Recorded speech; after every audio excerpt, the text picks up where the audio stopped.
Hey there, Zack Henderson here, and I am so delighted to be hosting our very first powerlifting workshop with my longtime friend and client, Tracy Cook. And we are here back at our old stomping grounds, Charlotte, North Carolina, at TFC Barbell Club, which is owned and operated by our good friend Jess Bradshaw James. So big shout out to her for letting us rent the space today. We've got a great lineup of education, maybe some fun stuff that you've never seen before in the realm of powerlifting. And what you are in for, hopefully, is a review of the basics, a deep dive into the basics, which will help you increase your game no matter where you're at in your training journey. So we got our crew, Robbie and DA, behind the camera. Thank you guys so much for capturing the day, and enjoy. All right, guys, well, thank you so much for coming out today. We've got a lot in store for you. So this is going to be a little bit maybe like drinking from a fire hose for some of you. For others, it's going to be a great review of the basics and learning some new tips and tricks. So before we really get into things this morning, I just want to, first of all, give a big word of thanks and round of applause for Jess and allowing her to use the space this morning. So that's really more than half the battle with putting these events on, is getting a good space with good people who run it. So we are very lucky to have Jess here in the neighborhood. And so with that, she's going to go over some housekeeping and we'll roll from there. The cool thing about powerlifting is that it's so simple, right? There's only 3 lifts. But it's the cliche example of something being an inch wide, but a mile deep. So that's going to be the theme today, going a mile deep. So my name is Zack Henderson. I've been a strength coach for about 10 years now. I was far more active in powerlifting back in the earlier days of my career. And I might get back into it in a more serious degree, but the principles and obviously the exercises and things that we're going to learn today have set the foundation of my training, and it's catapulted me so far, right? So I think we've got a really great mix of folks here that I think Tracy and I's experiences will really translate to. Yep. And I am Tracy. I started strength training in 2012, so about 9 years ago. Before that, nothing, pretty much, no athletic background whatsoever. And I started with kettlebells, went to barbells, loved it, became obsessed with it. Did my first powerlifting meet in 2015, and then in 2019 earned a spot on the USAPL national team. And it was life-changing for me. I found something that motivated me to train, and I look forward to it all the time and just found this tremendous passion for it. And so my goal as becoming a coach, and now I'm a coach with Holly and John with Anchor, is I just want other people to feel and be excited just what I feel, what it's done for me, between the community and just having something, seeing what I can do, doing things that I never imagined that I'd be able to do years ago, and continuing. I accomplish something and then move on, and wow, then get something else. So hopefully, my goal for today is if everyone here can take just one thing home that, that we can show them and help them with, then we've accomplished, what our goal is. So. Yeah. And it's really cool to see that so many of us in here have come in pairs, or that have a story of someone introduced this to me, and that's how I got into it. And that's really how, like, the most special things and relationships kind of come into your life. You have someone who is an open book, someone who is willing to take the time and the effort and the energy to show you and teach you something. And that's really the spirit that Tracy and I try to bring here. And obviously, as most of you have already experienced, that's kind of what you can do in your own lives, with your own gyms, with your own training buddies. So all of this, none of this stuff is proprietary information. To point out the obvious, we got DA and Robbie behind the camera. This is all going out on the internet, probably for free. It's going to be for free. So we got no secrets here. We got nothing to hide. This is all stuff that we want to share with as many people as possible because of the positive impacts that it can have on your lives, your health, your relationships, whatever else that might mean for you. So keep that attitude, and you'll always have a gym full of friends to work out with. So with that, like I mentioned, powerlifting is on the one hand very, very simple, but it can also go very, very deep in terms of how you approach it and how you think about it. So we're always going to kind of have this yin-yang approach to all of our lifts and all of our techniques. We want to keep it simple so it sticks, but we also want to give you the perspective for the depth in which you can train each of these techniques and each of these lifts. So as far as I'm concerned, you can break down every power lift into two general steps. And to help you remember it, I call it the wind up and the grind up. So the wind up is simply how you set up a lift. All the steps that come before the actual execution of the technical lift. So Tracy is a USAPL referee. So in the context of competition, the wind-up is everything you do before the judging starts, so to speak. And if you get a good setup, the lift almost takes care of itself. Almost. So the wind-up is really where most of the work is done. Really where most of the work is done. That's where we're going to spend a lot of time honing in, is your setup for each individual lift. So that begins with visualization. You must have a clear picture in your mind of how you want your lift to feel. It's probably the most important thing. And then secondary to that, how you want it to look. Okay? So if you have those two things in your minds, your chances of actually executing them in the real world goes up dramatically, right? So anybody who's practiced any sort of skill, music, any sort of physical skill, if you get it here first, it can happen in the real world far easier. So we're going to give you some visualization cues, some things to think about that'll help there. And like I mentioned, the second part, so the first thing is really how you want something to feel. The second part is how you want something to look. So we're going to talk a lot today about the difference between tension and intention, everything that's going on internally, and then the shape. We come in all shapes and sizes, and the thing that irritates me the most being a coach is the idea of the textbook correct form, because that does not really exist. It's only written down on paper so that people can get their certifications and their education, and the wheel turns from there. So what I want to do is kind of turn that on its head and say, the only real textbook form should really be the intentions and the feelings that you are going for. And really, you're the only one that feels that. I can try to be the best coach in the world, but I don't see and I can't feel what's going on internally. Only you can. The only thing that I can judge as an outside observer is the shape. The shape, the form, joint angles, all that stuff. That's all very, very important, but that is all secondary to the internal experience.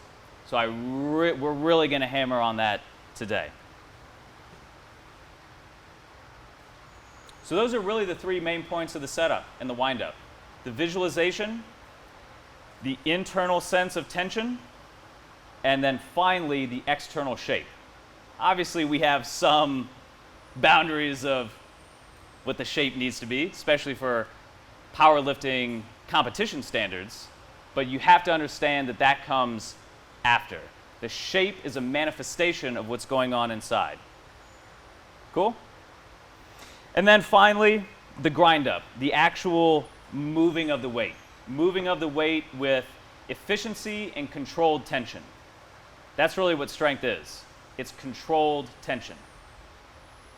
If you're just loosey-goosey, you really can't express too much strength. If you're too tight, you really can't express too much strength either. The key is appropriate amounts of tension through the different joints and the different areas of the body as expressed through whatever lift you are talking about. So, those are the two big frames that I want you to think about today. The wind-up and the grind-up. Sounds good? All right. With that, let's get into some of our tension drills. Yep. So you will hear for all the lifts, and I will say this over and over again, is we'll talk about, again, tension.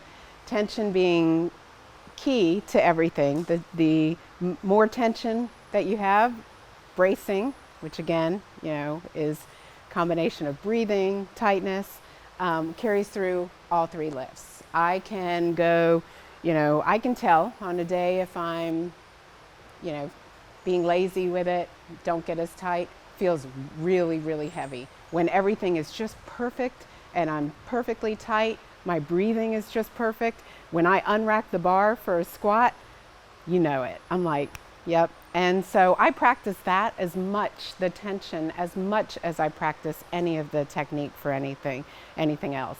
So there's two drills. Well, one's a drill, one's just kind of an example, because especially for someone who's new, it's when you try to describe tension and bracing, it just doesn't make a lot of sense. It didn't to me for a long time. So when I went to a workshop years ago, and one of the best analogies that they gave me, which I'll have you do this, was, when you think of bracing, tightening your core, think of bracing for a punch. And they actually, so you can come, and I'll drive people crazy because I'll do this, but I will have people, punch me in the stomach. And you'll see that in examples, but it is, if you think of, imagine, coming up and you're expecting a punch and you kind of brace, that is the feeling. And so, you can even, when you're squatting or deadlifting, have someone maybe not punch you, but kind of, poke a pen or something in the side, and you just will feel yourself brace and feel that tension. So that's one example. You can do it, and y'all can even do it just to, if you want to. A good place to start, which you see a lot in martial arts, is just doing this. Is just chopping. Yeah. Just chopping your obliques. And feel it tighten up from the sides, in front. Please help yourself. Yeah. So you can kind of just feel that immediately, and if you even hit yourself kind of hard, but you just feel that. So that's part of, when we're doing that. But we have a drill that, and I guess I'll grab a kettlebell. We have This is a drill, and there's two ways you can do. I program this a lot, so we'll show you one how to do it with a partner, which I like it with a partner because they can pull it, make it even more difficult. And we will have everybody do this. This is called the partner pull drill. What do you call it? Tug of war plank. Tug of war plank, yes. And so we do this when I program it. I'll do it, which I'll show you. We'll do it with a band. But, I'll pull it for you. So with this is you put someone in a plank position. And I'll put, get in a plank position, a good solid plank position. And, he's tight, obviously, because he understands this, but what I'm going to do is I'm going to force this tension, and this is a really good way for someone to have this feeling of what we mean when we're talking bracing and tension. So I'm going to pull it and try to keep him from moving. So tight, tight, tight,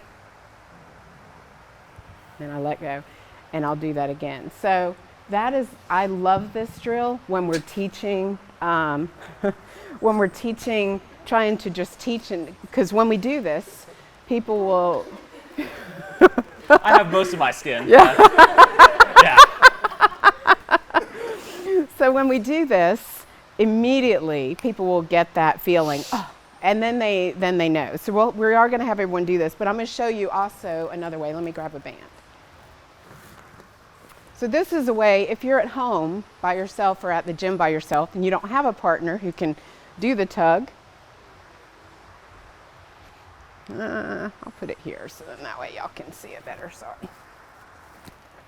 So I just put it around the bottom and I will have them get in a plank position. Whoops. Get in a tight plank position and then pull.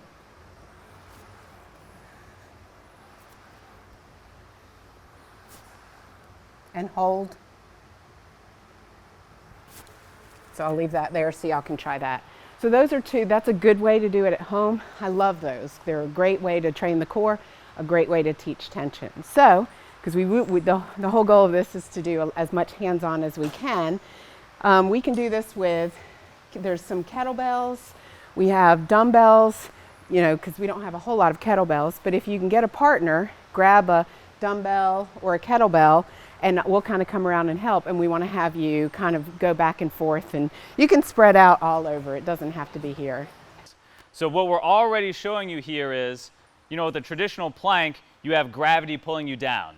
That's just part of living life on Earth, is you always have that one plane of resistance always pulling you down.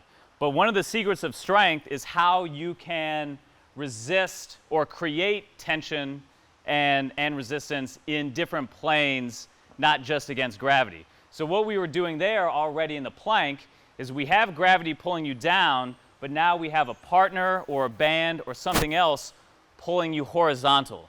So now you're giving your core and the rest of your body two tasks, not only resisting gravity, but also resisting a force this way. And this is how we really fill gaps that we can then use to express strength in our other lifts.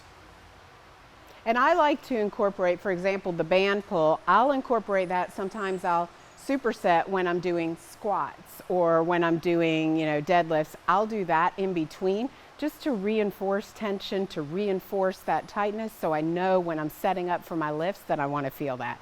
So I don't do anything that's going to really tire me out in between that, but I like to do drills in between that will just help kind of solidify and reinforce that tension and that bracing. And this is by far one of my favorites. Yeah. So the cliche, like, number one trainer cue is get tight. Get tight. But what is like your stereotypical personal trainer say? Tighten your core. Right? You could just walk into any gym and tell people to start tightening your core, and you're a personal trainer. Yeah. Where's the lie? But what does that actually mean, to tighten your core? And what Tracy just showed us here are really two of the biggest components that go into that. One is maintaining deep breath and bracing. This 360-degree circumferential tightening idea.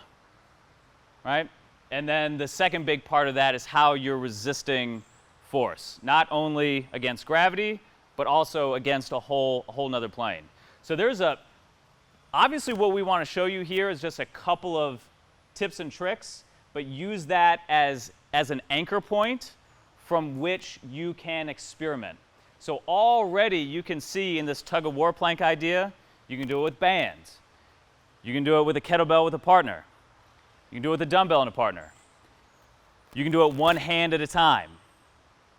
There's a million ways to hack this one simple drill, and something that I had never even really thought about before, but as I was working with Tom, you could just take a heavy kettlebell, stab the ground with it, and drag it across the floor.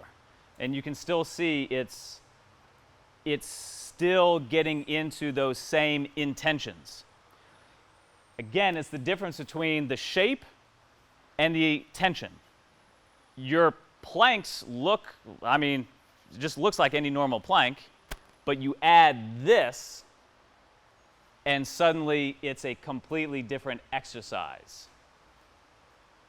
And again, that's just a great, powerful example of what we're talking about here. The shape is very, very simple. You're just planking, but what's going on inside? So again, that's what we're going for here. Yep. Okay, so next we're going to, one thing that we're going to do throughout the day, we have tons of mobility drills and different things that we do. So obviously we can't show all of them, so what we're going to do is show a few, or have you all do a few during each of the lifts. And then at the end I'm going to be emailing you all basically a listing with videos to all of them, so you do have them for at home. But one thing that with mobility and with drills is you have to find the ones that resonate with you, that work for you. And over the years, I found ones that are staples. And those are the ones that we're going to show a lot, the ones that Zack does all the time, the ones that I do all the time, the ones that we incorporate in when we're doing programming. Because they do make, some people, don't see it as a tremendous benefit. I do. I feel like I do the ones that I feel like help set me up, get me ready for a lift, but I'll do them sometimes I'll, like I said, I'll be warming up for squats and then I'll do some mobility, so they don't take a lot of time, but it makes a lot of difference. So we have a couple hip drills.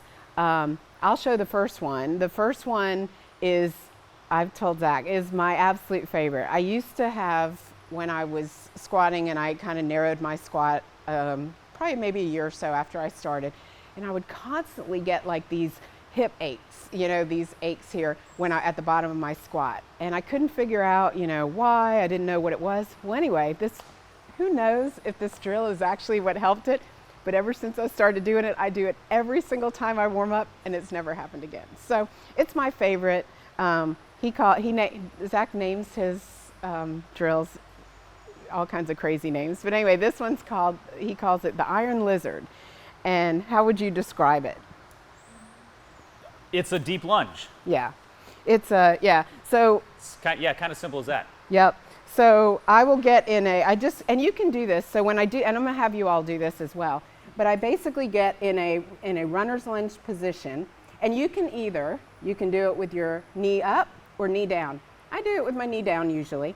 And I take my arm, on the outside, I'm pressing in with my arm, and I'm pressing out with my knee. So, and I can feel that on the inside of my leg. And I press it, and I do more and more tension. I hold it for about 20 seconds. I'm not going to do that, but I hold that for about 20 seconds, and I have, by the end of it, I'm just holding it as hard as I can. Then I switch, and I press my knee coming in and my elbow arm going out. And again, I feel this a little more on the outside, but I hold that for about 20 seconds. And like I said, you can practice it with your knee up, knee down. And then I switch legs, and I do it for about 20 seconds on each side. And that's it for that. But I do it before every training session that I do, and I love this lift. So before we go to the next drill, we'll have you all just kind of get in it and just try it, and the Iron Lizard. So yeah. Athleticism is found in the space between 0 and 100.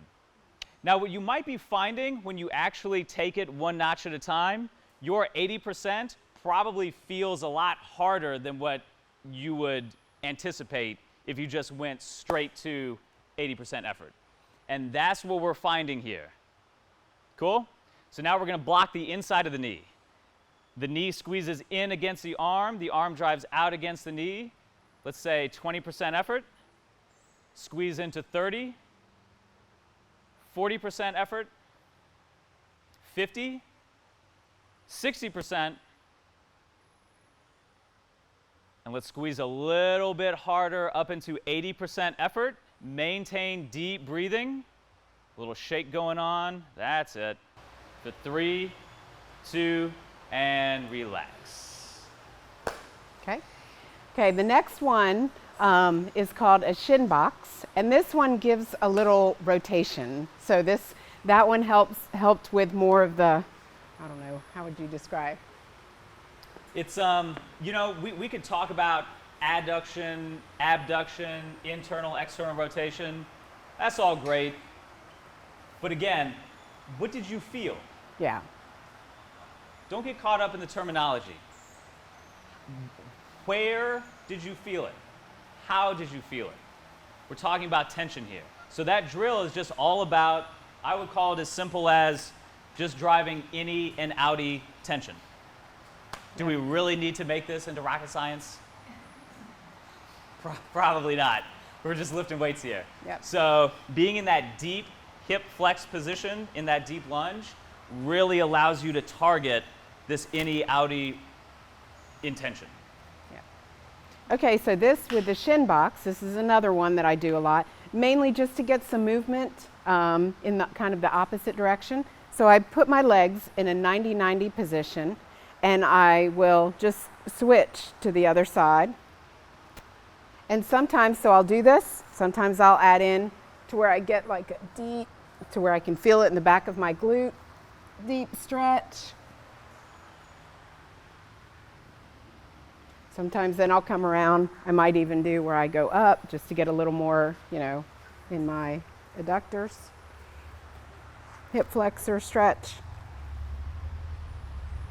So it's basic, just kind of balance yourself and just flip back and forth. So you can kind of go ahead and do that and maybe try getting in the stretch, but that's just the shin box is what that's called. Obviously there's a million and one things you can do for hip mobility to prep for your squats, but kind of the theme behind these main 3 drills that Tracy showed us was how you're able to control and generate tension in these positions. Hip in, hip out. So we're kind of training the extremes a little bit. So with a lot of these drills, it's not uncommon to get some hip cramp going on. Yeah. And that's good because you're finding these new lines of deep tension in the hip joint itself. You're kind of waking up, you know, places that you really haven't necessarily had to work before. And that's not necessarily to say that you have to do these things for a good squat, but again, what we're doing is filling gaps. So if you can get strong and mobile at the extremes, the relatively straight ahead neutral hip and joint positions are going to be all that much more strong. Yep. Yep. And I also, before squats, which you can do, you know, before you start squatting, I like doing, you know, I'll warm up with the bar, I'll stay at the bottom for a little bit, but I also like doing any kind of like prying squat to where I get to the bottom of just a body weight squat, or I'll hold a kettlebell and use my elbow and my knee. Similar to what we did with the Iron Lizard, you know, I kind of press in a little bit, press out with that, just on both sides, kind of open up, stand up, just to get that movement. So you're kind of, you know, I always try in my warm-ups to do something that, a hip opener, I try to do something that I'll do like shoulder circles. We'll show you some shoulder drills. I do shoulder drills because even on days that are not bench days, you're using your shoulders. You're still using your shoulders with squat, you know, when you're doing squats and any of the other moves. And I try to do something where I get rotation, so some kind of thoracic spine rotation, so that all of that just kind of helps me feel better once I get under the bar.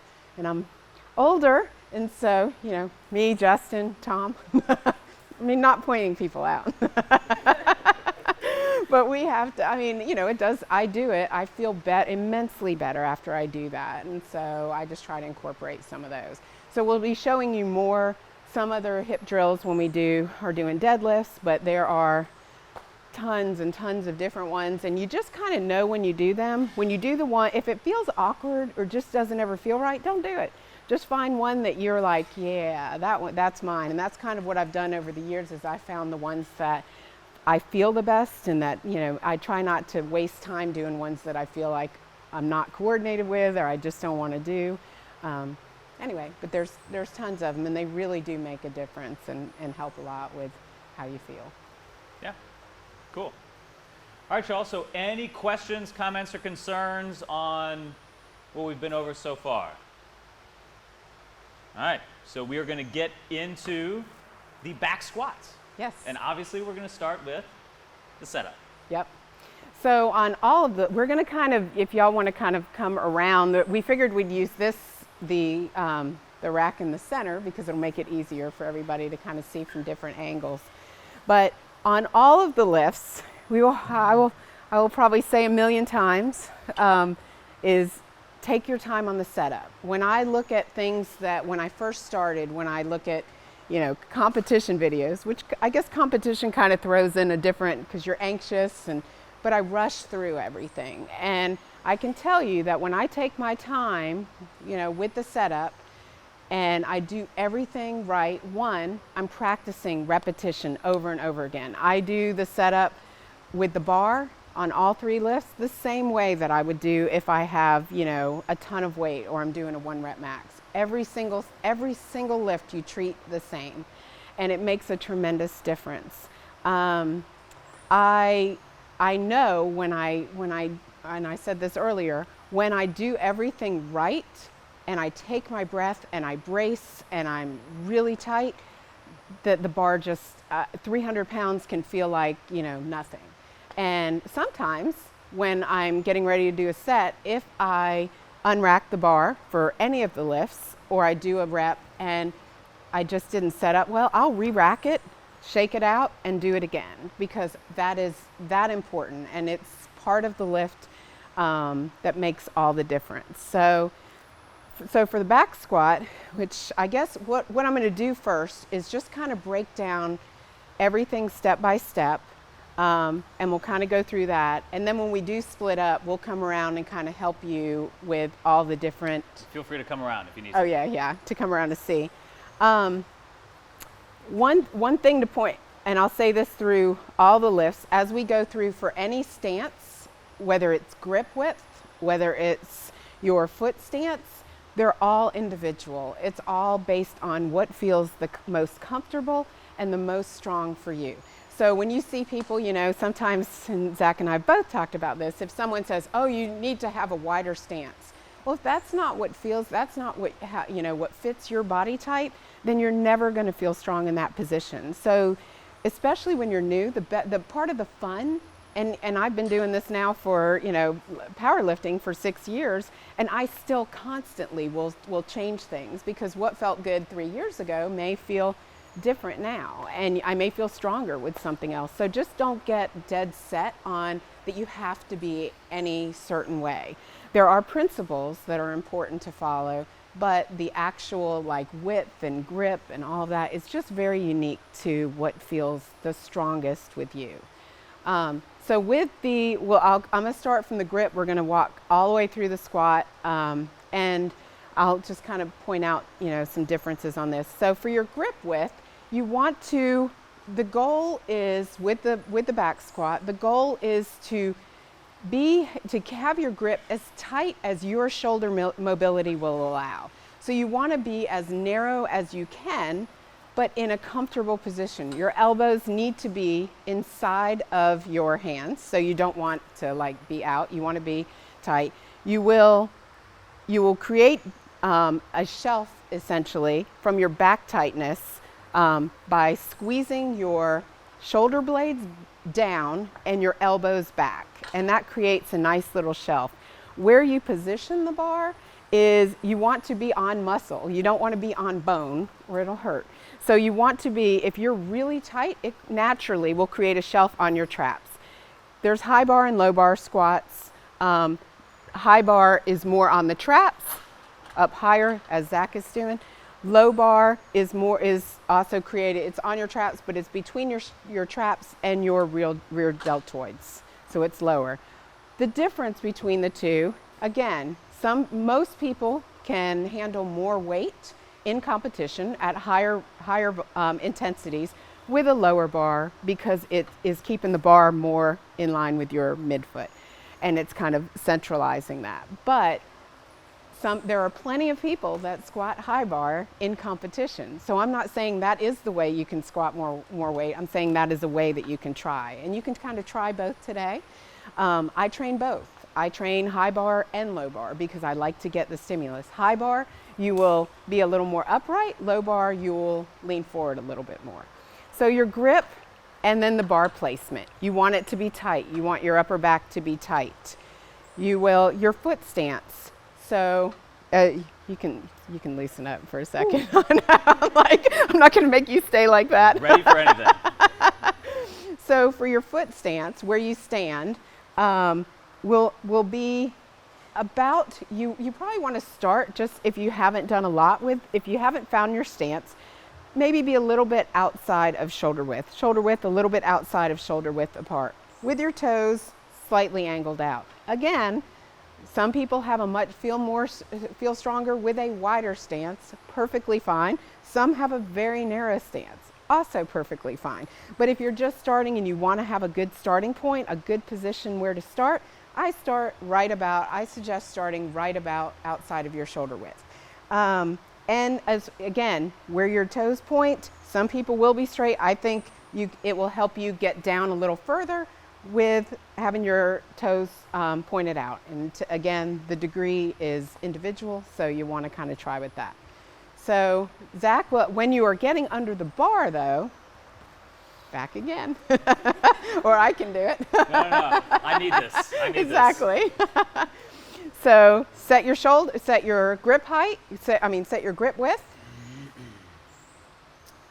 Create that upper back tension. Set the bar in the appropriate, on the shelf of the traps. And when you're under the bar, that's not when you set your stance. You want your feet to be fairly close so you can take a big breath. So you will take a big breath, get tight, and you want your feet to be directly under the bar. So when you stand up, it should feel light. So when we go around and we're trying this out, your goal is to make that bar feel light when you step up. Then when you step backwards, you will take 3 steps. So slide your foot straight back to get outside of the rack, and then 1, 2 to set your position. If it's 4 steps, that's fine. If it's 2 steps, that's fine too. 3 steps is just the way that I teach it, because I feel like that gets you outside of the rack.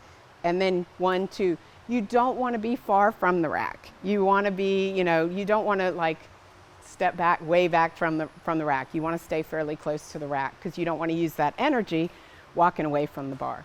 So he's set up, he's tight, everything, he's going to squeeze everything very tight. From his feet are rooted in the floor, squeeze everything tight. Now with the squat, when you actually are ready to descend on the squat, again, your upper back, maintain, keep that super tight. You want to think of, you're not going to just drop yourself down. Drop yourself, Zach, just no tension. See, he's just dropping. You want to think of being tense, and you want to think of that you're being pulled down, slowly pulling down into.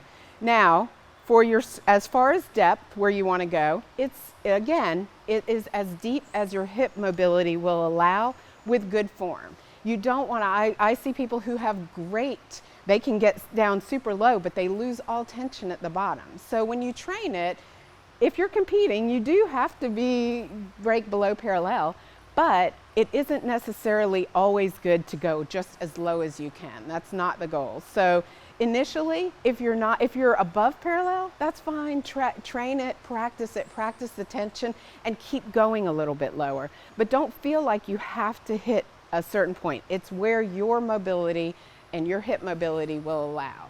So, but you want to think of lowering yourself as you go down. The other point is knees out. There's different cues for that. Spread the floor, knees out, open your hips. They all mean the exact same thing. So that's your goal, is when you're going down, you want to think of pushing your knees out, drawing down, and then push the world away, push up and your feet into the floor. So the bar, you want to keep over your midfoot. So when you're watching the bar, your goal is, I obsess about it sometimes, so maybe don't obsess about it as much as me, but the goal is the bar, you don't want it coming forward over your feet, or you're going to tip forward. You don't want it coming too much far back, or you're going to fall backwards. So the more weight that you are able to squat, the more weight that you're able to handle is going to be if you keep that bar up and down directly over your midfoot. And then to rack it, you just walk straight ahead. Your head position. So with your head position, you want to keep your head neutral. You want to kind of pack so when you take a breath, you're up, kind of pack your neck back, And when you squat, you don't want to go like raise your head up. You don't want to have it too far down. You do some naturally, it's fine again. But your goal is to try to keep it as neutral as you can. And then the last part is the breathing. So when you breathe and brace, when you want to take a big breath, I take a big breath before I unrack it because I want to make it feel as light as possible. Then I set up, take my time, breathe out, take your time, take a big breath and into your belly. So I'm taking a breath, expanding my belly outward and maintaining that tension, squat down and up. I hold my breath the whole time because it's fine when you're coming up if you want to have a forceful exhale, but just remember that if you do that and you're up coming through a really hard lift and you lose your air, then you're going to lose that tension. So I like the goal is to maintain it all the way till you get to the top. Then I will, if I'm doing a, set of, 10, 8, whatever. If I'm doing multiple reps, I will breathe out and take another big breath each time and reset and treat each rep as if it is its own. So each one individually. And that's the kind of the setup. Again, between high bar and low bar, the main difference is the placement of where the bar's going. The high bar would be upper trap, still on your muscle, not on your bone.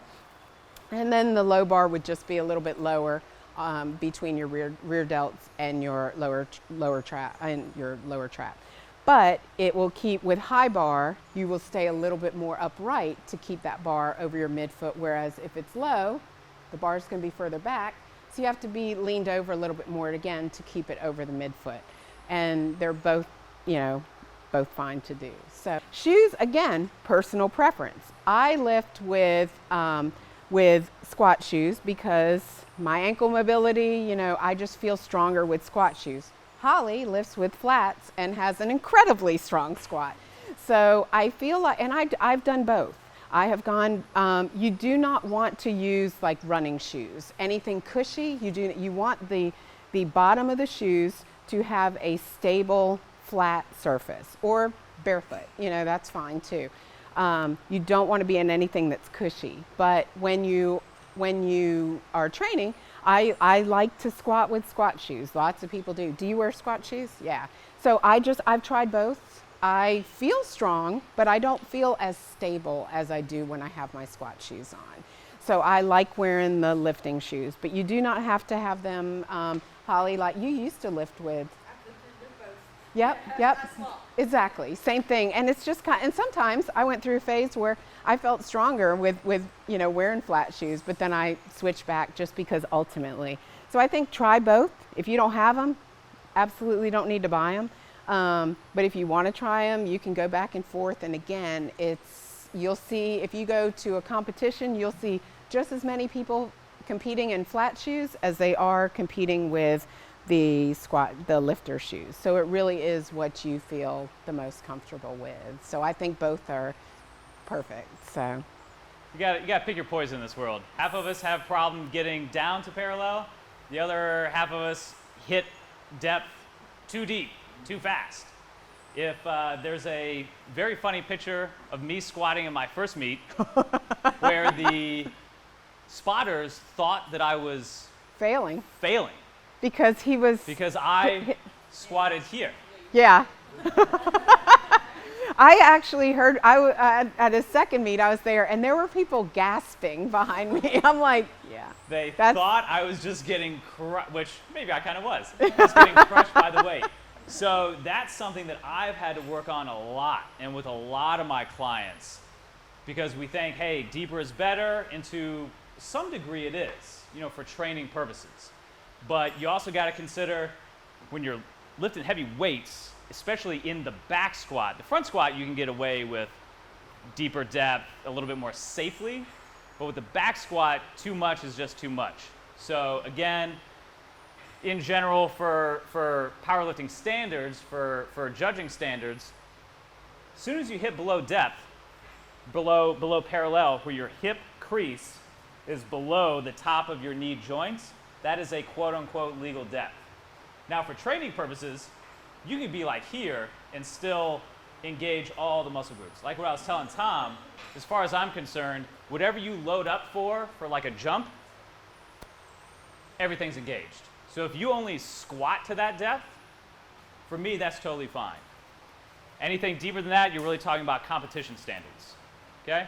But so speaking of maintaining tension through the length of the squat, this next drill is going to show you how to do just that. And it's kind of another version of the tug-of-war plank. Only instead of isometric tension with the core, we're going for dynamic movement with the hips. You want to grab or? Yep. Okay. Yeah, I'll pull. All right, so Tracy is going to mimic the force of gravity. And I'm just going to resist her. So Yep. this is how it looks. Yep. Wait. Hang on. Oh, just a little at a time. Just a little at a So you time. can actually stand and give Oh, me okay. room Yeah, better. there. So she's going to give just a little tension, 20%. And then Rip his I'm legs going to off. drive my knees. Give me a little up. Oh. Yeah, loosen up. So I'm going to drive my knees into my chest as if I am squatting. Now you can win. Just a little bit. There you go. All yeah. the way, all the way, all the way. And let's try one more time. I'm driving my knees into my chest. And we're going to hold here for 4, 3, 2, 1. So what are we doing? Instead of yielding to gravity for our squat, we are attacking gravity with our squat by doing technically the opposite, it's the opposite intention of what's actually happening in reality. So we're pulling ourselves down into the squat, not falling into a squat. So even though you are giving yourself up to gravity by coming down, again, what's the difference? The shape versus the intention. I'm imagining Tracy's hands on my feet, and I'm not necessarily squatting down, I'm pulling my knees towards my torso, towards my chest. And so what that does is that utilizes your hip flexors, which we all demonize for being too tight. That's a whole nother conversation. But we actually want to use your hip flexors to flex the hip. And what is a squat if not hip flexion? See what I mean? So we can take the same pattern with the opposite intention. So let's get with your partner, depending on what you had for breakfast this morning. Lie on down, grab a hold of the feet. Obviously, this drill is kind of optional. You don't have to do this if you don't want to. But your partner hooking over the top of the shoe, allow them to feel out the squat. Don't pull them across the floor. So let's do 3 squats per partner. Make sense? And we're just going to show you a couple of choice variations before we move on into bench. But before we do, how is everybody feeling? Everybody saying hydrated? Yep. We got waters and Gatorade right through the double doors there. Plenty for everybody. Okay? So does anybody want to share breakthroughs, things you worked on, things that clicked, things you might still need to work on? Getting more tense. I can feel myself. Good. So what we talked about a little bit, which is a whole another big rabbit hole, is the pattern of the breath that you take. So in general, we always want to breathe and brace the abs before moving up into the chest. So you see a lot of people, when you take a deep breath, they go, and that's not what we're after. So if you want to use your breath in order to ramp up this idea of total body tension, You want to breathe down into your belly, expand the belly. Just that is a-okay. But if you really want to maximize pressuring the entire torso, the entire thoracic cavity, you kind of want the breath to go from here, then move up into the chest, and then finish in the traps. So it's not necessarily that breathing into the traps is bad. You just want that to be the cherry on top. You don't want to start there because you've left all this loose. But if you start here and you fill up, that's what's going to give you the firmest foundation. You've heard like the Coke can analogy. You've got your pelvic floor on the bottom, you've got your diaphragm on the top, then you've got your transverse abdominis and all the core and the low back muscles that surround it, and you're like a soda can, right? So this is, honestly, all this breath work, this is all stuff that we know from yoga from like thousands of years ago.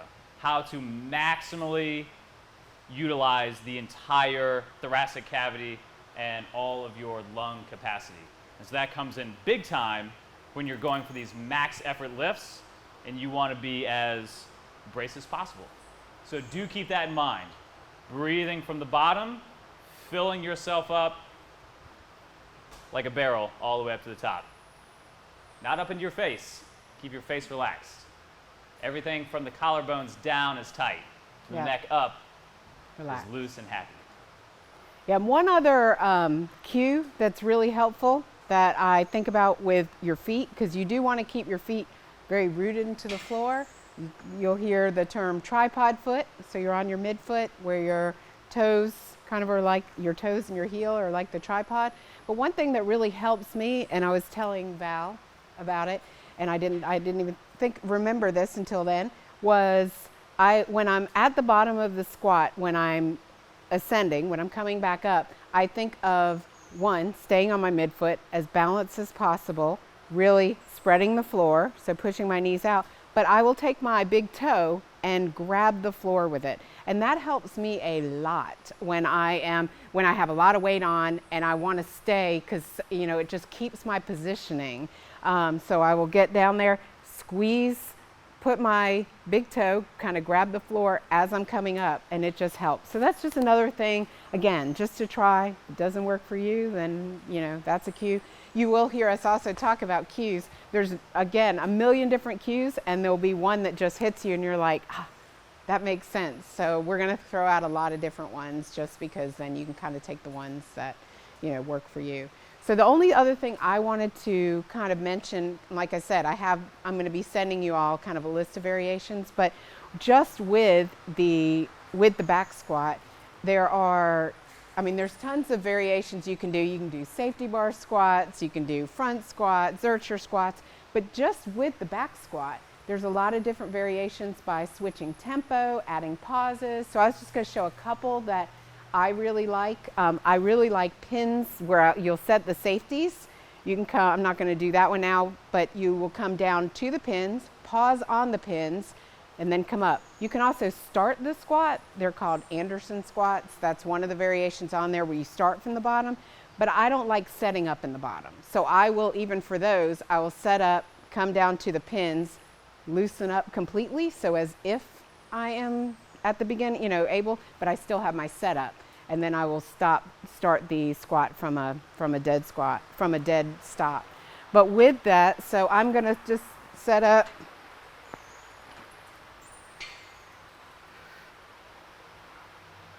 And so a couple of the different ones that I like to do tempo, and this is a really good one, especially if you're a beginner, where you go as slow as you can, pause at the bottom, fast up. And there's all different tempos you can do. So slow down, really think about everything, fast up.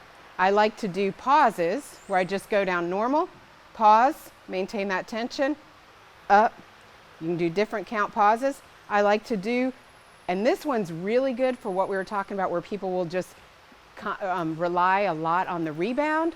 And Zack has had me do this quite a bit, is where I will come down and then come up and pause just above parallel for a second and then up. And that one is a really good place to pause, because it forces you to stay, but then also maintain that tension right there and then come up. So, and then the other one that I really like, which are cardio and exhausting, but they're fun, are 1.5 squats. So I come down, up, pause, down, up. So down, up, down, up. And then you can also do squats where you just are focusing on the bottom.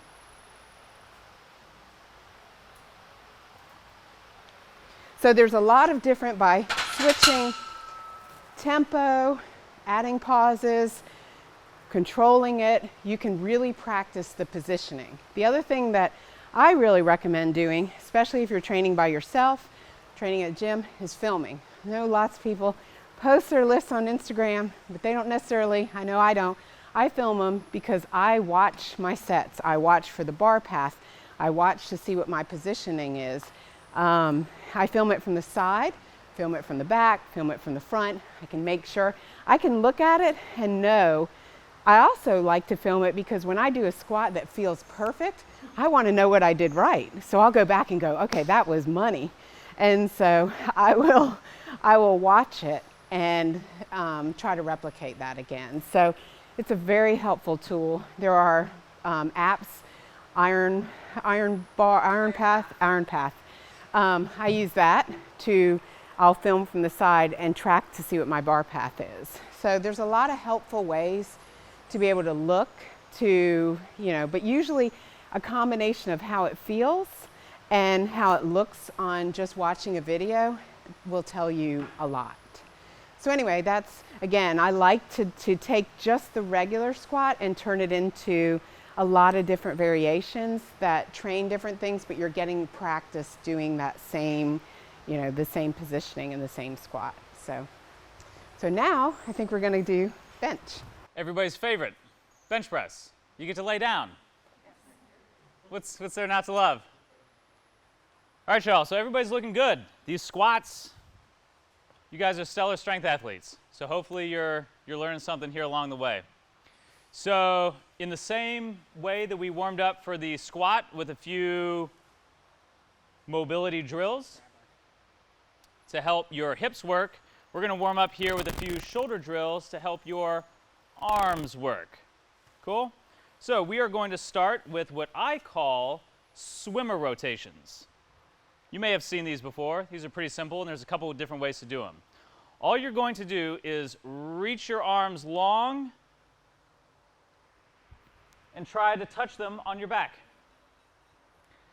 So let's all go for it.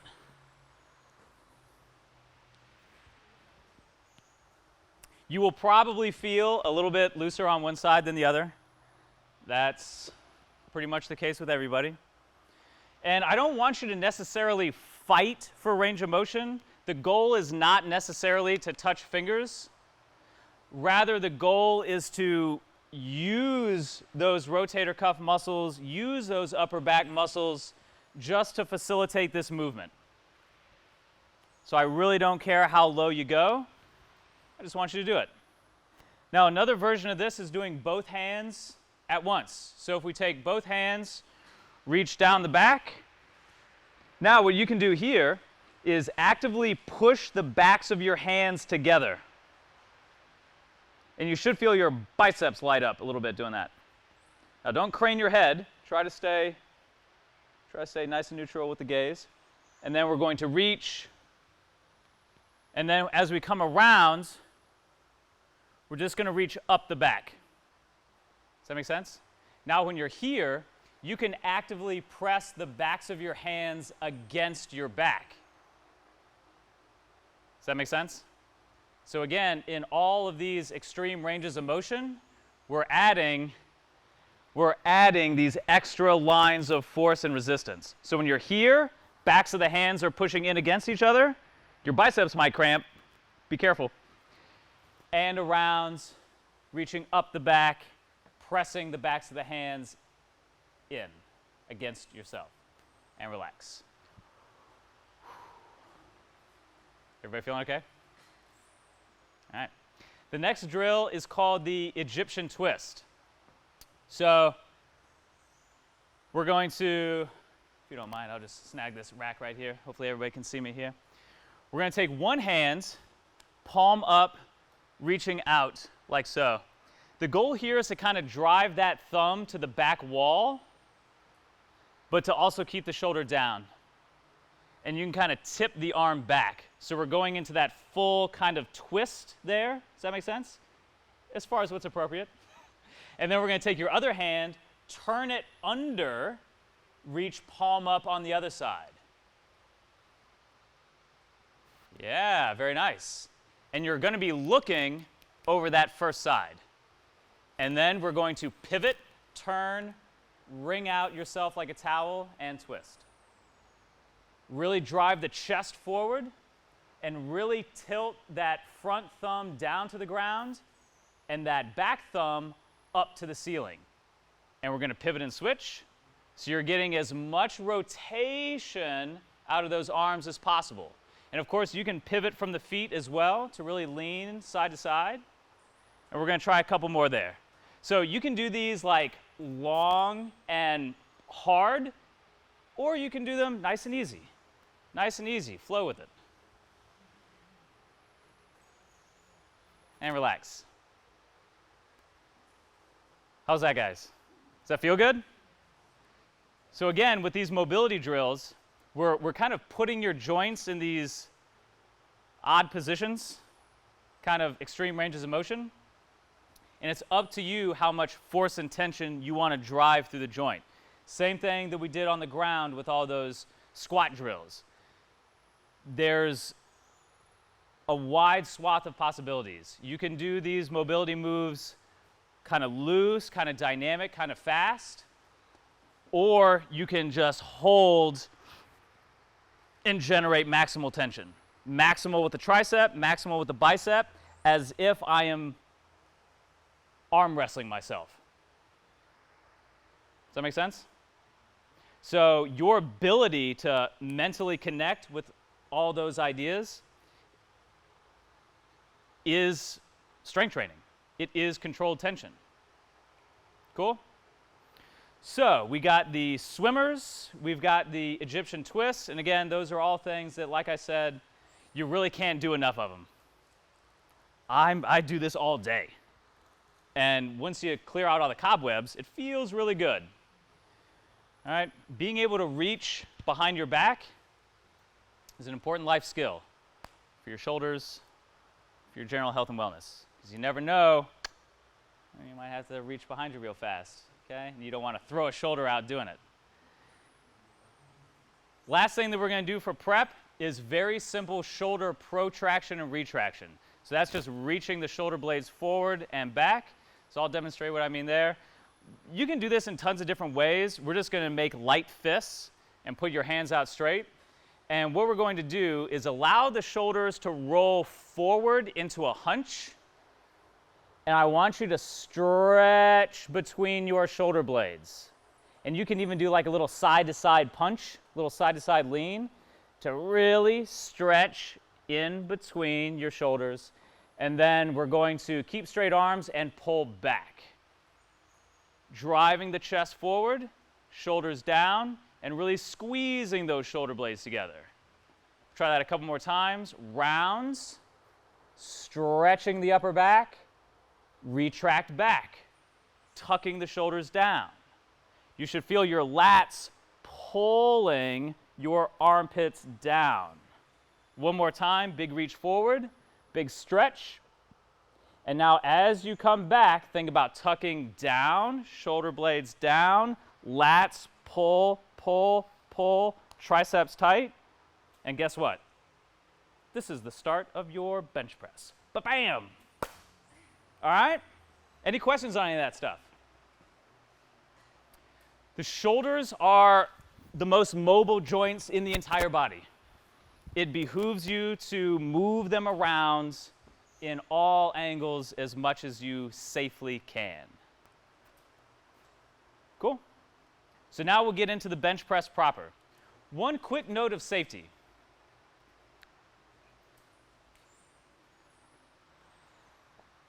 For squats and for bench, a lower J hook is more safe than a higher J hook. When you're squatting, quarter squat your way off the rack. Do not tiptoe yourself off the rack. Same thing here with the bench. You want to press the weight off the rack. You do not want to protract the weight off the rack. Very important for safety. So if you're ever like, kind of like in between, go with the lower J hook setting. Always. Make sense? Okay. The setup or the wind up is most important. This goes big time with the bench because the bench has the least amount of actual movement that's happening. You know, squat is this big lift, your deadlift is this big lift, your bench is relatively kind of a shorter, more compact lift. But that does not mean that the setup is any less important. In fact, in order to maximize your performance, I would venture to say it's more important with the bench press. So what I am going to walk you guys through is how I like to think about setting up for the bench. And honestly, most of this stuff is less shape and more intention. Sound like a broken record. For some people, that's kind of a frustrating thing because they're like, well, what, you know, where do I put my hands? Where do I put my feet? Where do I put my XYZ? That's important. We'll get there. But I want to make sure that you have these physical checkpoints in your mind that you're checking in with in tandem with these positions. Okay? So, with the bench press, we typically see a lot of times, especially with powerlifting style training, we see this arch. Now, one quick note here. The arch, if you want to demonstrate, Tracy, the arch in the bench press, a lot of lay people see this arch and what do they say? You're going to break your back. You're going to hurt your back. Well, the good news is that Tracy bench presses with that technique. She does not squat with that technique. What's the difference? Standing up versus lying down. Who'd have thought? So when you're bench pressing, you're not axially loading the skeleton. You're not loading the skeleton this way like you do when you're standing up with weight. So there's no pressure going down into her spine. Now, that doesn't mean that there's not some issues that we want to make sure that we address when it comes to the position of the spine, but just know that if you really take the time to dial in your technique, you're going to be lifting the most amount of weight in the safest way possible. Technique and safety are bedfellows. They grow together. One does not happen at the expense of the other. The more safe a technique is, the more it's going to allow you to lift for your entire life. So we have this arch here. Now, why do we achieve this arch? A couple reasons, but the most important one being when Tracy's arched down like this, her shoulders are down and packed. For the purposes of the bench press, we want this angle. It's the most safe angle. If we're bench pressing with the shoulders loose and forward, there's going to be motion of the shoulders, which is what we don't want. We want that shoulder down in the foxhole. It's kind of like how I think about it. And the farther down it is, the more it's going to be supported by your big muscles of the lats and of the pecs.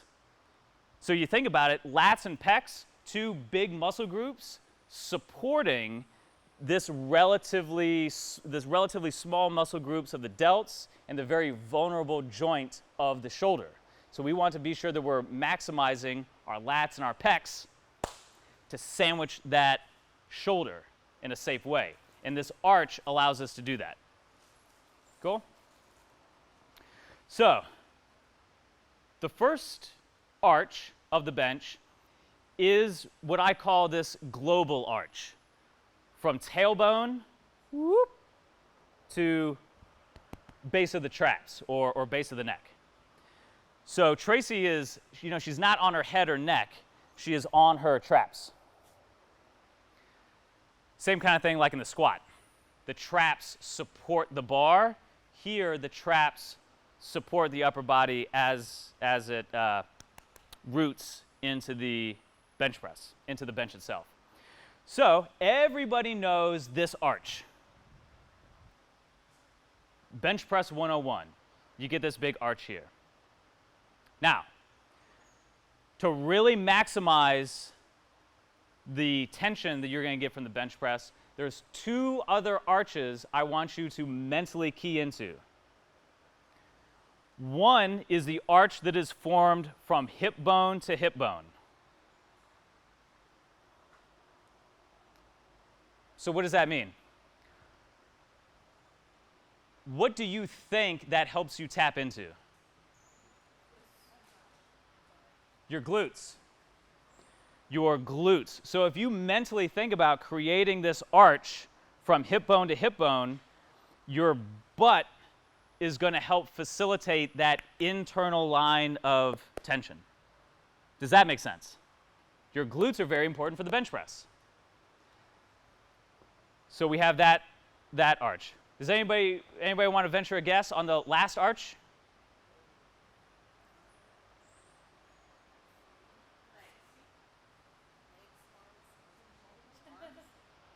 Shoulders. Shoulders. So now we also have an arch going laterally from shoulder to shoulder. What do you think that helps to activate?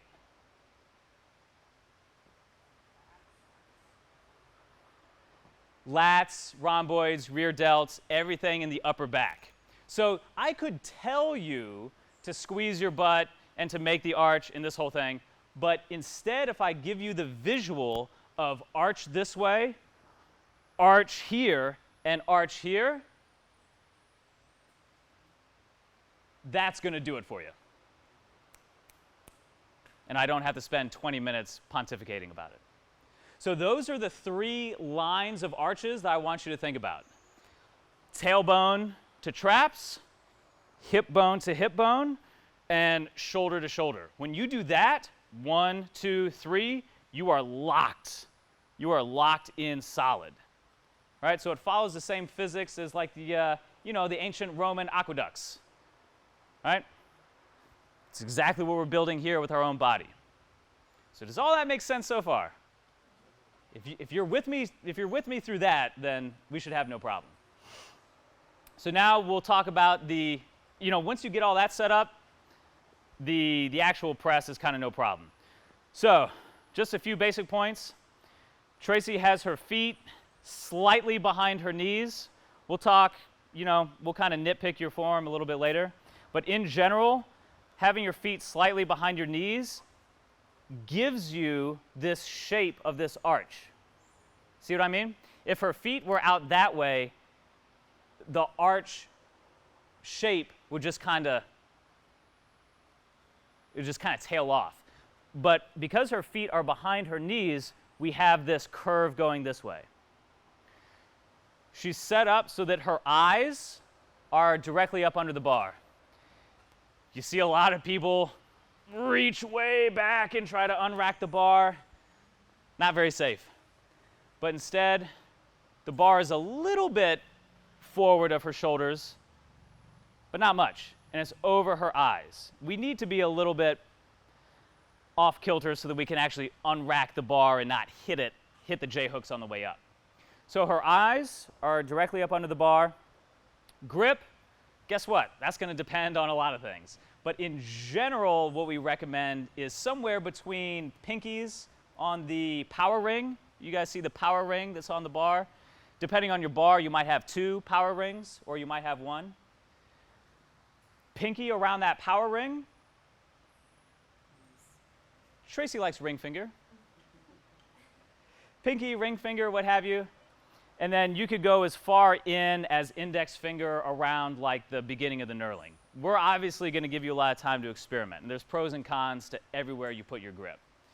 So from here, Tracy has her long arch, her hip arch, her shoulder arch, She's going to take a big breath into the belly, just like how you do in the squat. She's going to press straight up, and she's going to do a straight arm pull down into her. She went ahead and did the press. By all means. Sorry. No, you're good.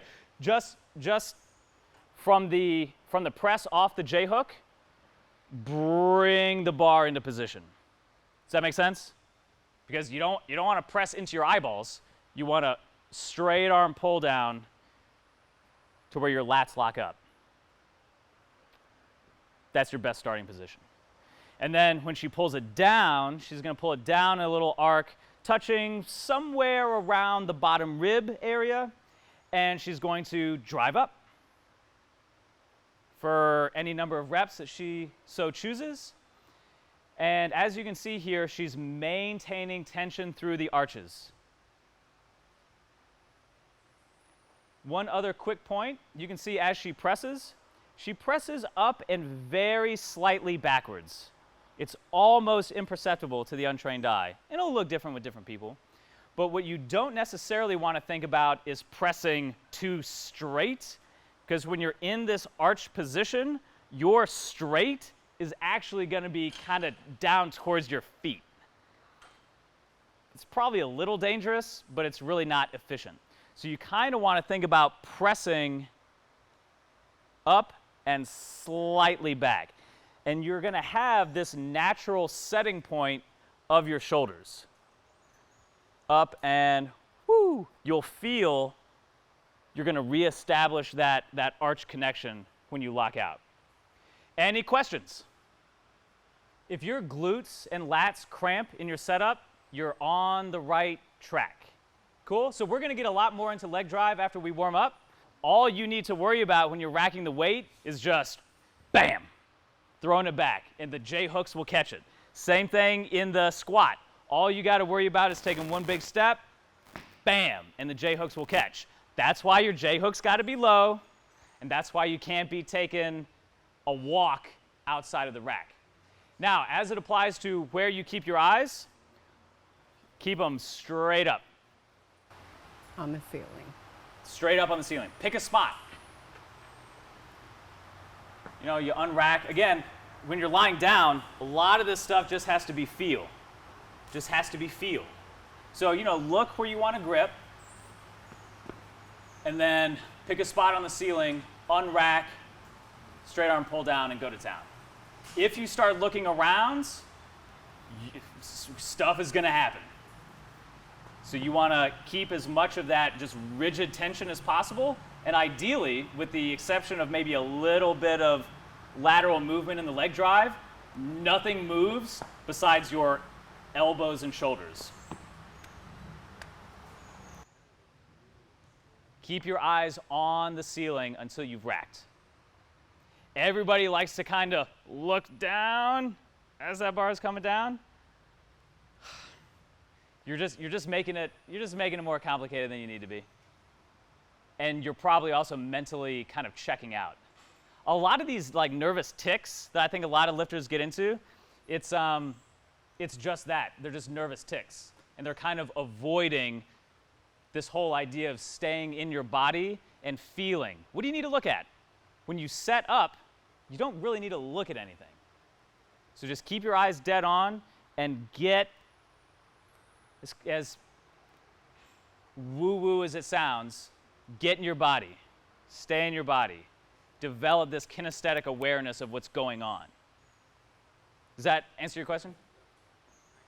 Any other questions? Things you've been pondering? Woo! That's exactly what we're going to go over. Yeah. Wrist position, grip position. So let's go from there.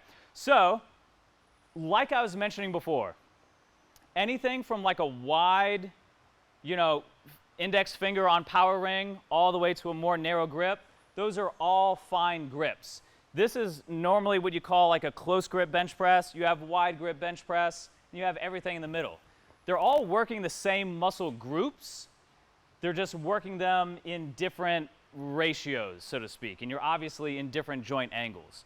So for most of us, we kind of have tricky shoulders, so you're just going to have to find something that feels most natural to you. And How do you judge that? A lot of times, it's by how well you're able to keep the 3 arches. So again, it goes back to these internal tension cues. Because I could bring out the textbook and I could say, you need to shift your finger a millimeter over, yada, yada, yada. But that doesn't mean anything. It only translates when you or the athlete that you're working with knows what to feel, and they feel more or less of the intention that you're going for. Tension over position. Tension over shape. So that's exactly what I wanted to address, both the feet and the hands. So we'll start with the hands. So again, any grip width is okay. You also just want to make sure that your grip width is symmetrical. It's obvious, but some people grip, oh, we got our pack there. Some people will grip too narrow on one side and too wide on the other, and then you've got like a seesaw press thing going on. So just take your time and make sure that your grip is symmetrical. Use the power ring to spot yourself. This grippy stuff is called knurling. You can also judge yourself by how close or far away you are from the knurling. So sometimes I will even put like my thumb tip on the edge of the knurling there and then grip around there. That's my spot. Tracy's spot is out at the power ring. Yours is going to be somewhere there, here, there, or in between. So we know that the harder you grip something to an extent, the easier it is to lift.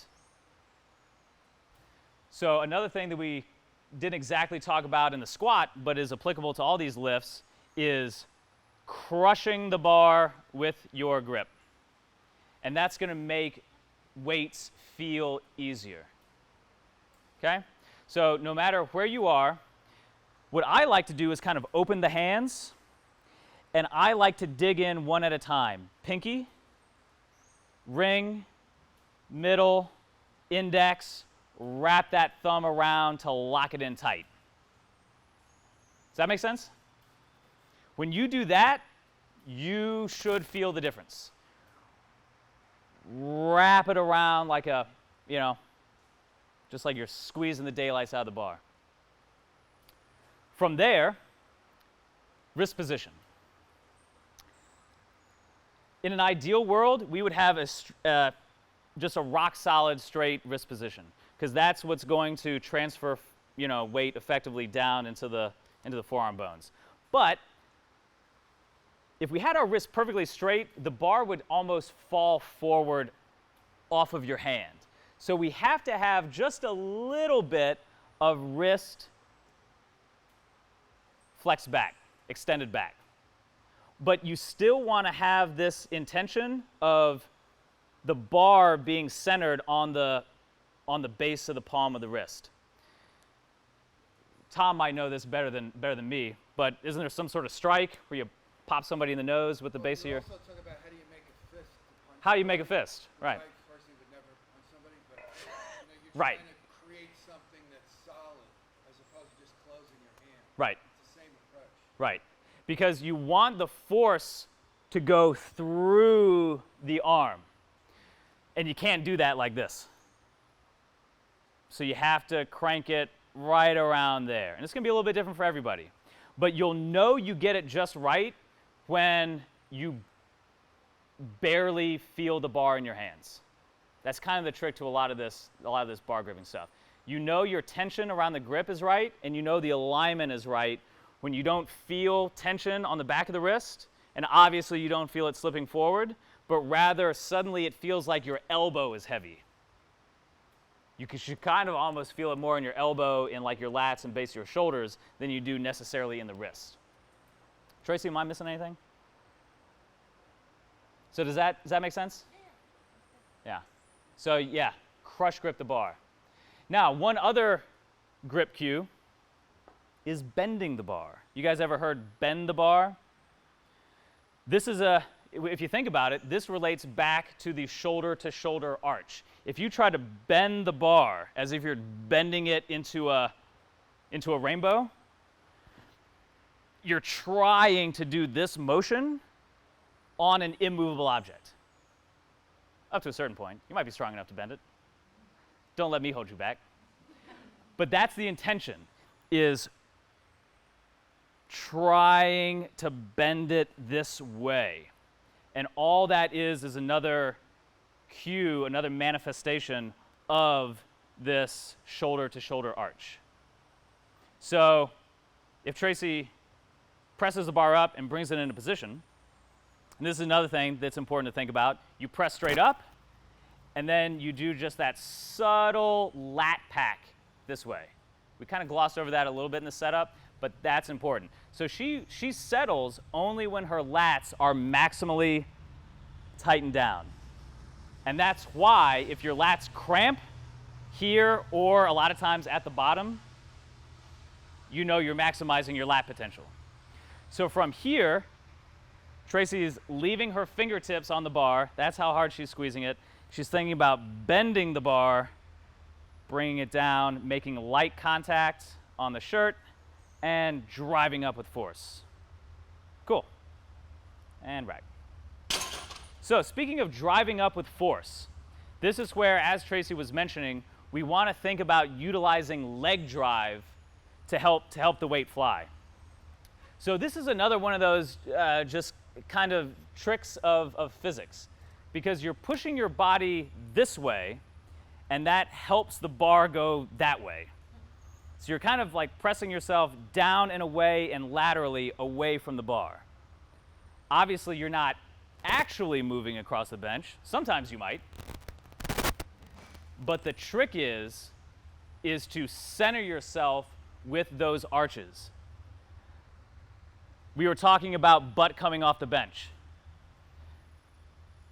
We want, obviously when you're doing leg drive, the tendency is to have the hips go up.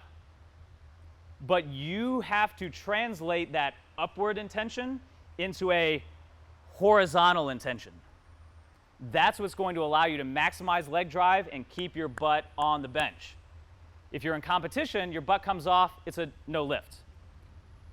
And if you're not in competition, your butt comes off, you're really just probably overarching your back a little bit too much. Cool? Yep, and foot position helps with, again, you kind of start with the foot position that we described, but some people, as far, their butt will come up more with that, so maybe a little wider will keep their butt down, maybe a little more forward. Jen Thompson actually benches with her feet more forward because she gets more leg drive to push back.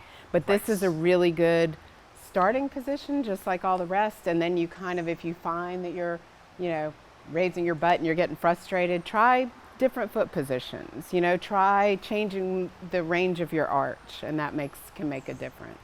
Yeah, and if you're on the shorter side, like myself, you might want to use a plate or a block to elevate your feet up on. If it's a stretch to reach the floor, like it is for some of us, put a plate up under you so you have something to root against. So as far as I'm concerned, like tempo considerations, you want to think about pulling the bar down nice and slow, just like how we squat nice and slow. If you want a little bonus kind of thing to think about, in the same way that we pull ourselves down into the squat, you can think about pulling the bar to you. Which also reminds me of one of my very favorite tricks, which I'll demonstrate. So I don't know if you do this. Okay. I call it the hitch trick. You guys remember that old cheesy Will Smith movie, Hitch? What was do you guys remember the advice he gave for the first kiss? 90% and then 10. 90-10. You go in 90%, wait for them to come 10, right? We're going to kiss the barbell here. So I talk about all these arches, and I'm sure you guys are practicing them great. But oftentimes what happens is as the bar comes down, you start to lose your arch. You start to fold and collapse under the weight. So, especially with light weights, we're going to practice coming down 90%, and then I want you to arch up, kiss the bar with your chest the last 10%. 90%, kiss the bar, press. Does that make sense? Tracy, am I missing anything? So, lots of things to play with. We'll give you about 8 more minutes. If you want to load up some more weight, by all means go for it. If you have questions, please ask. Put some of these things into practice. This is more mental sometimes than anything else. Cool? So obviously, Tracy and I are big kettlebell nerds. That's kind of where we got our start in training, and powerlifting kind of came after. So a lot of how we approach barbell training, we actually still pull a lot from our kettlebell background, both in terms of exercises that we do and just in the way that we approach these lifts. So as you can probably already tell, we're going over the basics, but we're doing them in kind of a different, unique way. And we attribute a lot of that to the fact that we got our start outside of barbell, and we're bringing some of those thoughts into powerlifting training. Now, one of our favorite kettlebell exercises is the bottoms up kettlebell press. So Tracy, you want to tell us why? Well, because it's fun. It's very fun. But no, for the kettlebell, the bottoms up press is great for shoulder stability. It trains, I'll do carries, I'll do, squats, I'll do presses, but everything when the kettlebell is bottoms up, it forces you have to maintain that core tension, core stability. You have to maintain that stability in the correct positioning, even when doing a press, with keeping that wrist straight. And if you don't, if you lose tension, that bell's just going to fall over. You don't want a bell falling over, on your head. So it feels really good on my shoulders. So even if my shoulders start getting a little bit cranky, bottoms up presses are a great way to be able to train some pressing movements that actually will help with, it also can be a rehab type move, but it will help with making my shoulders feel better. I do them sometimes for a warm up. I'll do them, after I bench. They're incorporated in almost every upper body session in some way. So, and gather around close, because you're definitely going to want to see some of the nuances that Tracy uses for balance here. Yep. So when I do a bottoms up press, I'll kind of move out here a little bit more. I want to be kind of where everybody can see. So I'll stand in front of the kettlebell, and you can either, you don't have to, I'm going to clean it to hold it, but you can just get it in the bottoms up position. You just want to make sure that you have that stable, tight position before you want to have control of it before you even think about pressing it above your head. So I will get down, I really rock forward into it, have a good grip. It's kind of slippery and humid, so may put some chalk on. But I grip forward, tilt the kettlebell backwards, and I'm in a hinge tight position, swing it through, and then I have it, I'm holding it here, and I'm tight. Now I can walk, I can march with it. If I lose that tension, that bell's gonna fall over. So I'm tight. And I'm watching the bell as I do it. I don't want that bell to come down on my head. Definitely not. And if you look, her wrist, hand, grip, forearm position mimics the bench press. I'll do them sometimes slow tempo. Slow down. And then I will also, to get other variations, I like doing, my hands are really slippery. I would like doing kneeling, half kneeling, full kneeling, sitting down, but I will do where I do a half kneeling. Makes it a little harder, but slow and controlled. I feel it in my core.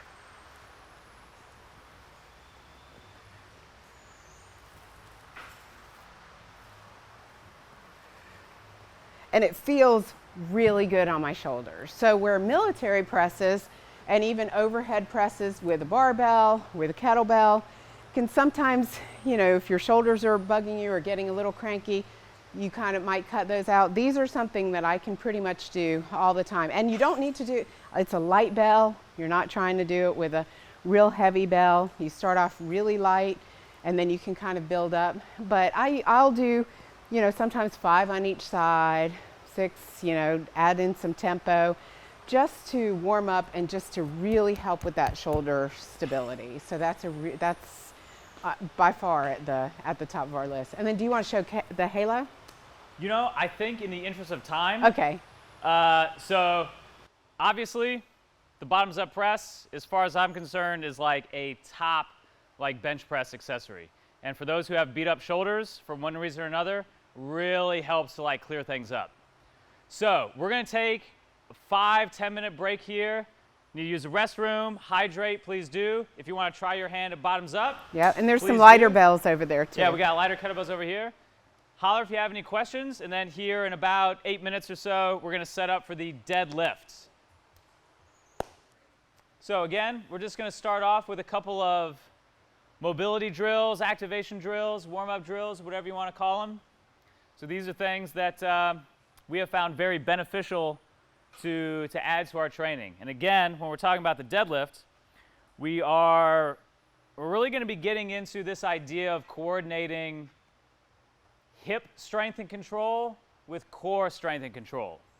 All right, that's kind of the theme here.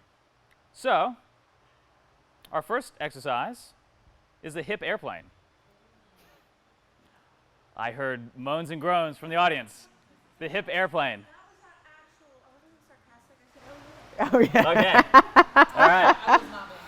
So yeah, so the hip airplane is something I just recently started including, and from a balance standpoint, it's still very challenging, but it is a really great hip drill. It tests or I guess helps strengthen balance, you know, tension. It helps with rotation. So when you do a hip drill, a hip airplane, the first step to even know whether you want to rotate or not, balance is an issue for me. So I constantly do unilateral exercises and do a lot of balance type mobility work.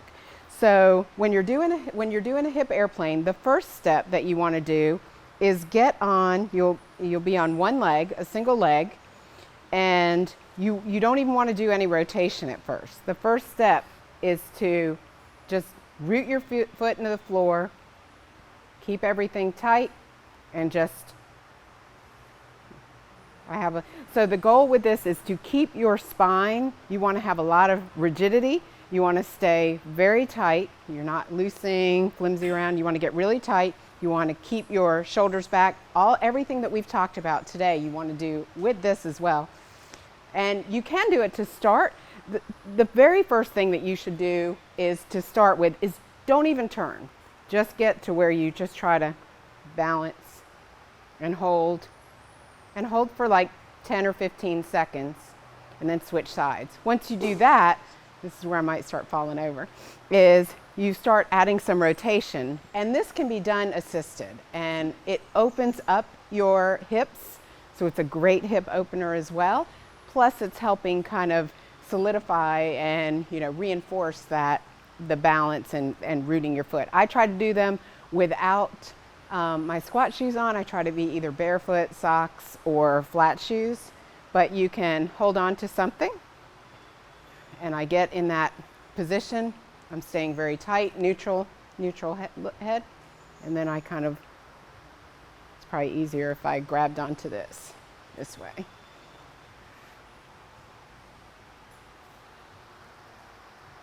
Hold it. And then the goal, which I'm still working on, is to get to where you are. You hold it, turn,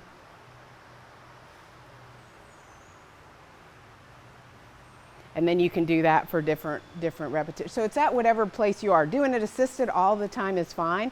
So stand up and just try to do that. First try just on each foot. Balance, stay really tight, keep that spine neutral, and really focus on staying on your midfoot and keeping that control. And then if that feels good, You can do assisted and you can do the rotation as well.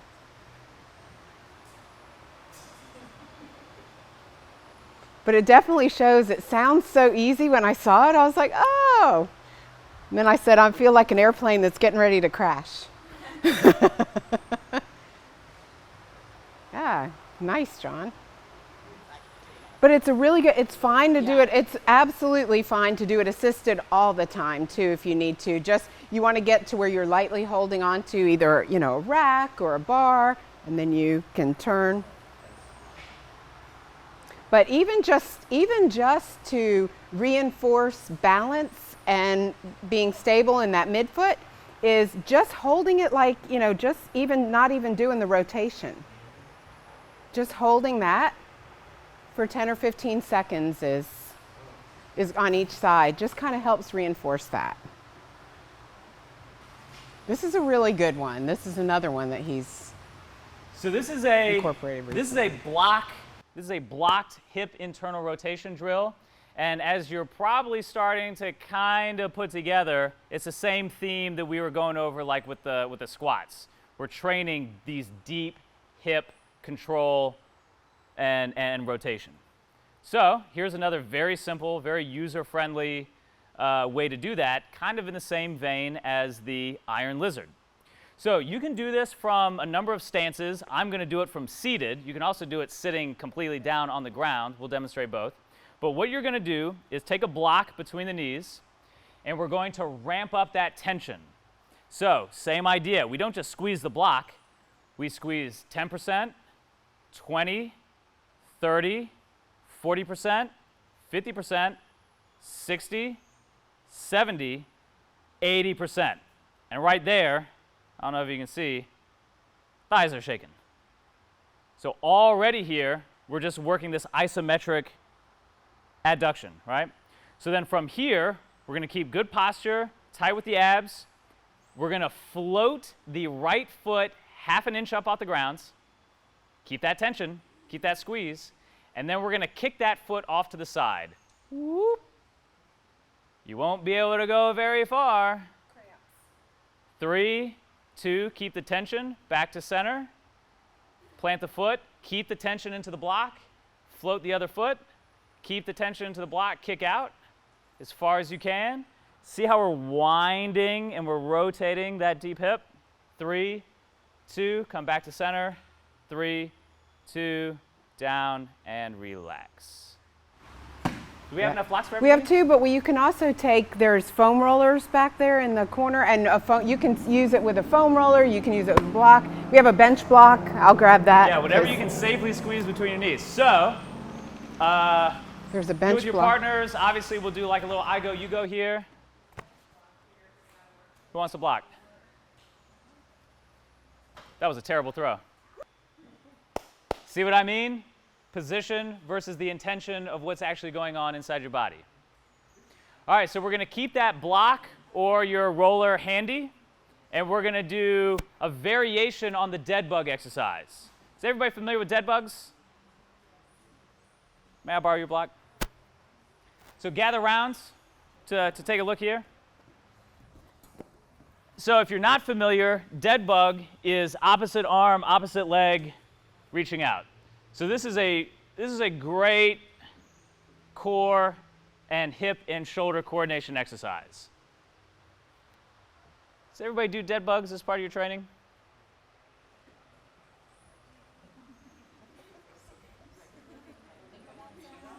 Maybe we should have just gone over the regular dead bug.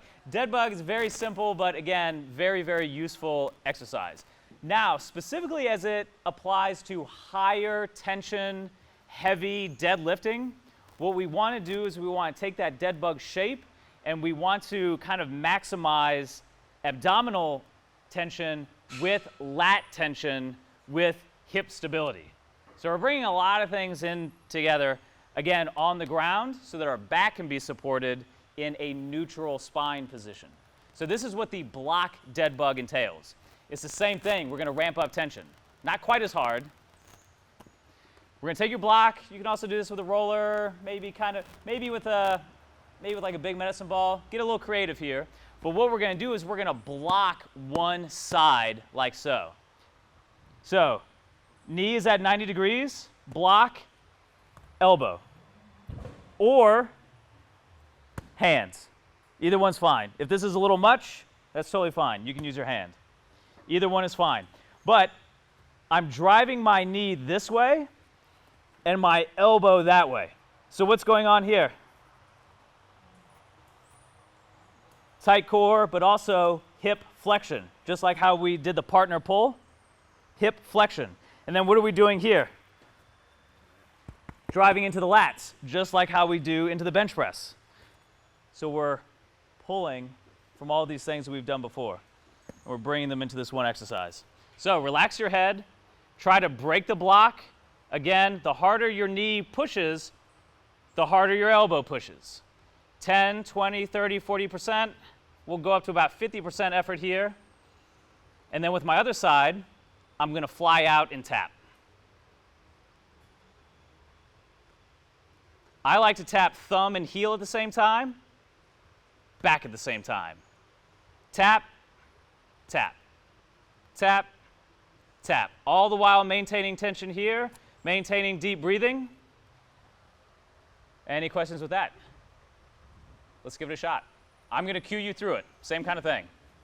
That is the hip airplane, the block hip rotation, and the block dead bug. So you can see what we're doing in all these drills is we're coordinating balance with the airplane, deep hip rotation with the hip rotation, and linking top and lower body together through the abs with something like the block dead bug. You need all of these things and more if you're going to have a big old deadlift.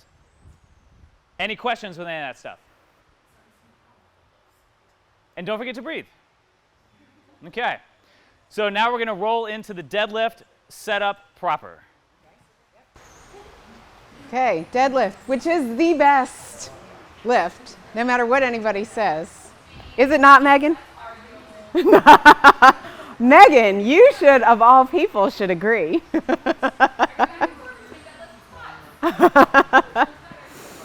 Okay, so for deadlift, I'm going to start with setup for conventional. We'll let you all kind of try it, and then we'll switch to sumo. But conventional is the standard way. It's the narrower width stance. Sumo is when you have your feet wider. Sumo, I think is more technical, so I would start with conventional. And then again, over time, you can kind of train both. I think training both complements each other, helps, your other lifts, but you determine, you'll know which one you feel stronger with. Some people say sumo's easier. For me, it's harder, so I don't agree with that. I think it's whichever one feels the strongest for you. That's the one that you want to do. So with that, for the setup, and again, I'll start with conventional. So where I stand is I want the bar to be across the middle of my foot. So about in the middle of my shoelaces where I look. As far as the width, I stand about shoulder width. You can angle your feet out a little bit. That might give you a little bit more give you a little bit more strength with your hips. I am a little bit more straight when I do. So again, something else you can kind of play with. Neither's right or wrong. But you don't want it to be, a lot of people will start and they'll have a wider stance. You do want it to be a fairly narrow stance. So I have this across my midfoot. Then as far as where I grip, you want to grip where your arms fall naturally. So you don't want to be too far out, because that'll make it harder. We are going to show you snatch grip. That would be kind of closer to that. You don't want to be too far narrow, because it won't give you the stability. So you want it to be about outside, either where your shoulders are, or if you have, like me, bigger legs, then you want to be outside of that. You don't want to be, rubbing into all squinched up to your legs. So when I think about that, when I come down to the bar, again, pull myself down to the bar. So I come up with my stance, I think I come down to the bar. I also set up, I stand with conventional about an inch away. Probably need to get a little, when I have it across the midfoot, it's about an inch or so away from the bar. You want, the goal when you stand up with a deadlift is to keep the bar as close to you as possible. So if you start too far out, then it's going to make it really hard. You know, you're not going to be in a good position to do that. So I will come down, and as I come down, and I'm going back in the hinge position. I'm not squatting down, I'm hinging back. So I feel that hinge come down, straight down, and I grab the bar. And for me, I'm usually like my hands go right at the beginning of the knurling. So when I do this, now I'm in a great position, and that's my starting point. So I come down, and I am squeezing my lats. I take a breath, come down, grab this.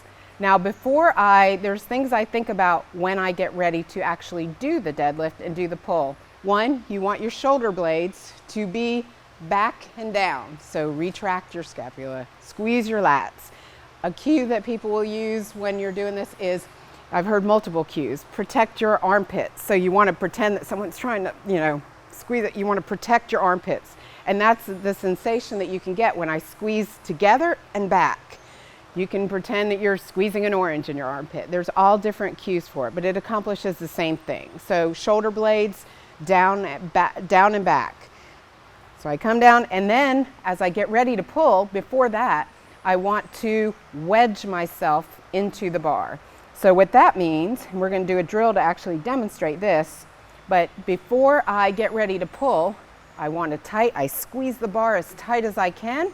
I'm really tight at this point. I'm squeezing my lats. And what I want to do is wedge myself in and pull the slack out of the bar, which those two also mean the same thing. So when I wedge in, my shoulders are above the bar. So you want to be in line, you want your shoulders to be in line with the bar. So I'm in line and I'm getting ready to pull. Pull the slack out of the bar. When I tighten and squeeze and I push into the floor, you hear that? That's pulling the slack out. That means I'm very tight and I'm ready to pull. So at that point, then I stand up. And if you pull it, you put the cue for that would be push the world away, push the floor away from you. And if I wedge correctly, which to me is probably one of the key and the most important part of the deadlift, that weight just kind of almost, you're pulling so tight, you're squeezing so tight that it pretty much just starts to come off the floor. So to show you, to demonstrate that, I guess, Zack, we'll show it, and then that's what we'll have everyone set up and do. So we're gonna do, again, it's another band drill. It's probably one of our favorite drills. You'll obviously pull, because don't you? Oh, yes. I was like, I'll do. And you can do this on your own. Again, you can do this by hooking up the band to a rack, just like we did. So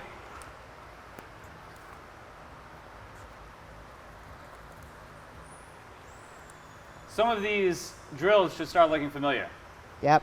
Right? It's all variations on the same theme that we've seen before. Ooh. Okay. So again, cue, I'm standing in the middle, I'm gonna get set up, and what Zack's gonna do is he's gonna give me tension, because as I'm standing, I want everything to be so tight, and I want to be pulling that bar as if someone is standing there pulling it away from me, because the heavier the weight gets, the more that's gonna be important. So I'm going down, straight down, shoulder blades back, hips down, and now I'm not even gonna lift. He's gonna pull it, and I'm gonna sit back and pull as hard as I am, wedge myself in. Pull harder.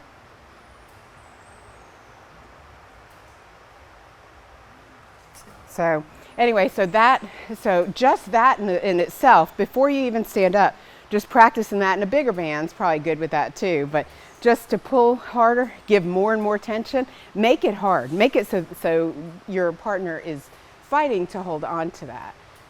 Anything you want to add for that? Just communicate. Yeah, because you don't want that bar coming. Yeah, communicate when they're ready so you don't just let go of it and it goes flying back to them. Yeah, Yeah. with all these partner drills, communicate, and just like how we were doing in these drills here, tension is ramped up and it's ramped down. So pull 10, 20, 30, 40, 50, communicate, and then certainly if you're a coach, you know the drill. 3, 2, keep tension. 1. Don't let go. Always count up, count down. Because again, the skill here that we're practicing is ramping tension up and appropriately ramping tension back down. Right. And the setup and getting that tight, getting that perfect wedge, pulling the slack out of the bar, that is key to your deadlift feeling light. As far as taking a breath, just to give you, when you brace and take a breath, that is also a personal preference. Some people like to take their breath at the top because they feel like they can better get it into their belly. They take their full breath, they go down and pull it up, grip and rip, I guess would be what that was called. And that's fine. I take mine at the bottom. I take some at the top, so I'm at the top. I take some, I tighten my lats, I squeeze everything as a reminder, time to get tight. I get to the bottom, get set up, take my time setting up, and then I take a big breath into my belly, hold it, until I go up. So again, you can try either way. For right now, what we want to do is not even focus on the actual pulling part of it, but focus on the setup and that wedging in and knowing that you're pulling that slack out of the bar and maximum tightness. So shoulder blades back and down, butt down, and your knees, you do want to think of actively pushing your knees out, screwing your feet into the floor, spreading your feet into the floor, the same as we talked about with the squat. So if you want to, and we could set up, bars you can probably, well, your camera's there, probably, we have the platform, but really deadlift you can set up anywhere here and take the bars that are on the racks and just kind of spread out a little bit. And then bands, I'll pull some of the bands down. I have a few more here. I'll leave this one on here. Probably a bigger band is probably better for these. So yeah. So grab a bar, grab some plates, let's get to it. Yep. Okay, so I am going to now briefly go over sumo, which some of y'all were already doing it. Had some good looking sumo. Again, most of the principles are exactly the same, but with sumo, you're going to have a wider stance. Again, what is appropriate and comfortable for you. So some people will have a really wide sumo stance. Some people will have more of a narrow. I have what is called more of a modified narrow stance. You will, with sumo, you actually want to be pretty much against the bar because your shins will be more vertical. You're not moving as in conventional. When you hinge back, you are moving forward. With sumo, you do not. Knees, you do want to point out a little more with sumo. Some people have it way out, which balance becomes, an issue. Some people have it, a little bit more. I kind of put mine about right here. So with sumo, I'm up next to the bar. I come down to the bar, still, arms where they naturally fall. I like to, sometimes if I come down, I'm right on the smooth part of the knurling, and then I don't have any kind of grip. So I at least try to make sure like my pinky or my index finger are on the knurling, even if it means I'm out a little bit more, just so I can have that grip with this. So I come down, straight down, grab it. Now, you really want to think with sumo, when you come down to the bar, you push, with both conventional and sumo, hips down, hips down. That's what you want to be thinking. I did a workshop with Kim Walford, who's one of the best deadlifters there is. And the whole time, that's what she was doing. She was behind you. She's like, every time you deadlift, I want you to imagine that I'm behind you, pushing your hips down. So, I do, and it's a good cue because it just reinforces, keep those hips down. So, and that's with conventional or sumo, either one of them. So with sumo, I'm going to open my knees further as I come down. I still have a vertical shin. And I pull the slack out of the bar, take my breath, get super tight.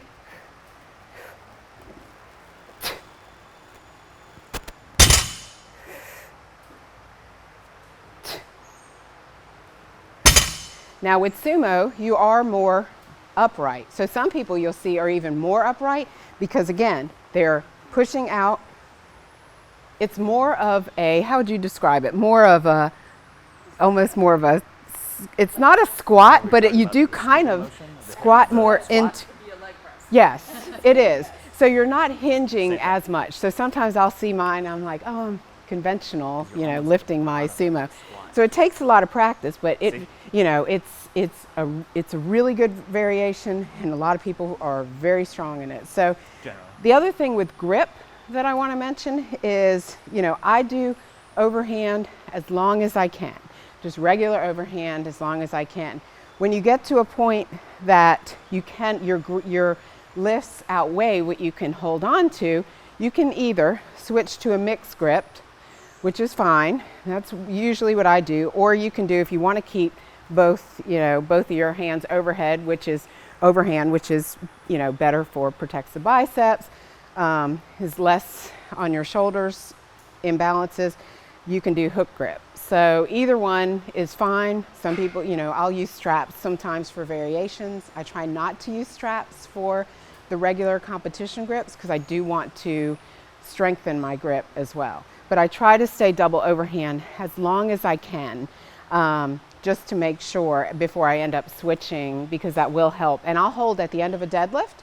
I recommend holding it at the end, you know, when you're doing a set, hold it for 5 or 10 seconds at the end to really, really reiterate the tight tension lockout and staying tight and holding onto that grip. So you can switch and do sumo. It's the same thing. So think of butt down, shoulder blades down and back, knees out, and push the world away. So that's kind of like, because you're really pushing into the floor. And one thing to note too is with deadlift, it is, you know, people will call it a pull, people will call it a push. It is it's both. It is, you are pushing the floor, but you're tight, you are pulling up, and you are pulling as well. So it's the combination of both. But that pushing into the floor, you feel it, and that's, you know, that's a big goal of that. So. Does anybody try anything new or different? Is there anything that's clicking? Or are there any questions on any of this stuff?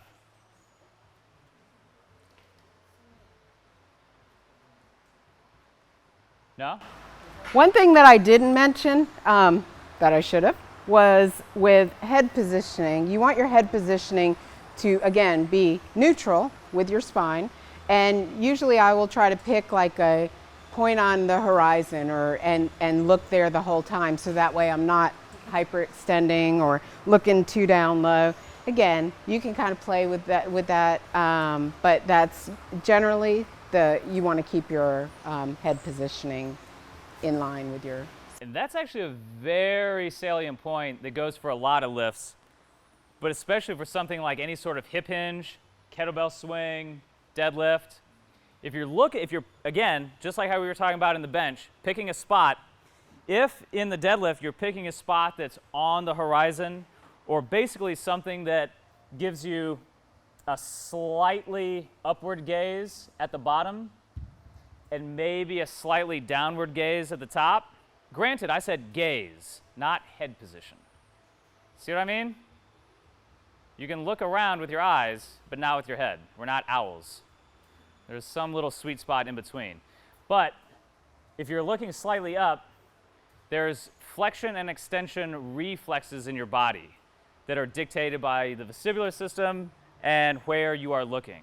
So in general, when you're looking up, you're helping to fire the extension reflexes, the muscles in your back that help you extend and come up. Conversely, by the time you're locking out, you don't want to be one of these folks, do you? No, we don't want to overextend. You see that all the time. But instead, you could fire the flexion response, which is a reflex of the abdominals. That'll help keep you neutral as you land up top. Does that make sense? So you kind of get the best of both worlds, flexion or extension and flexion response, where you need them, that are timed with the exercise. This is a huge thing that we coach people with in kettlebell swings. But again, where do you see people craning up, looking up, and that helps until it's overkill, or if they're just not strong enough to just rely on their freaking muscles to lift the weight. But then oftentimes you start to see this. Bam. So picking a spot helps you with the extension reflex at the bottom, helps you with the flexion response at the top. So that's a good point there. Yeah. Okay, so for deadlift accessories variations, I picked 2 with the deadlift and then 1 kettlebell swing. So one thing that has tremendous carryover, we both believe, to the deadlift, and I've experienced it as well, is the kettlebell swing. So a lot of times I'll do it light as a warm-up, or I'll do them, heavier afterwards. I think a heavy kettlebell swing is great because it replicates the power. It teaches you the power. And if you look, I'm going to do a kettlebell swing. Sometimes when I'm trying to teach people the lockout position for a deadlift, I'm like, think about, and these are people who have trained kettlebells, so they're most familiar with kettlebells and trying to learn barbells. When you look at the top, the lockout of a kettlebell swing, it's the same as when you do a deadlift. So I'm going to do a couple kettlebell swings, and then I'm going to move over and do a couple deadlifts. And if you watch the hinge, the power, the upright at the top, it's like I'm at the top of a plank. But that hold, the bringing the hips through and locking it at the top is the same. So.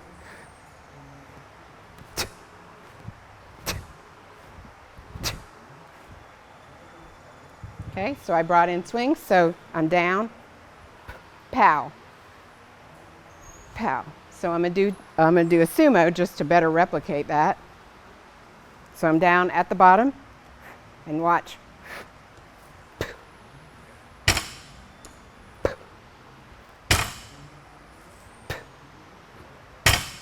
So you see it's that same. What we have found anecdotally is that anyone who has a really strong kettlebell swing never loses a sumo deadlift above the knees. Yep. Because you've practiced that range of motion a billion times. Yep. But and it trains explosiveness, power in that position. And we'll do double kettlebells, we'll do heavy kettlebell swings, but I think kettlebell swings just have a tremendous carryover. So that's one that's a non-specific variation, but I think it's very, very important and very helpful.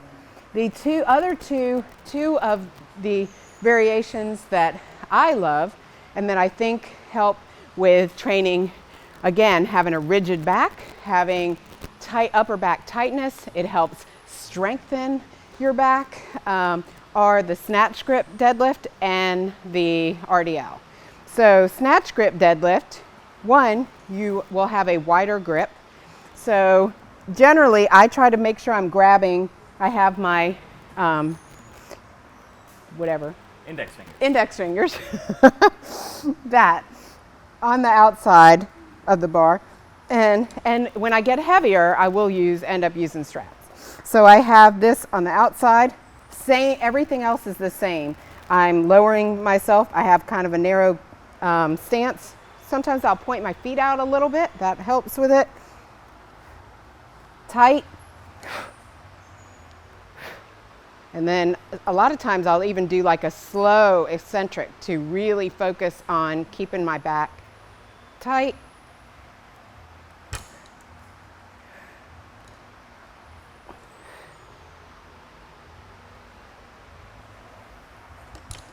So snatch grip, by just the sense of having that wider grip, will almost put me at a deficit. So I have to get my hips lower.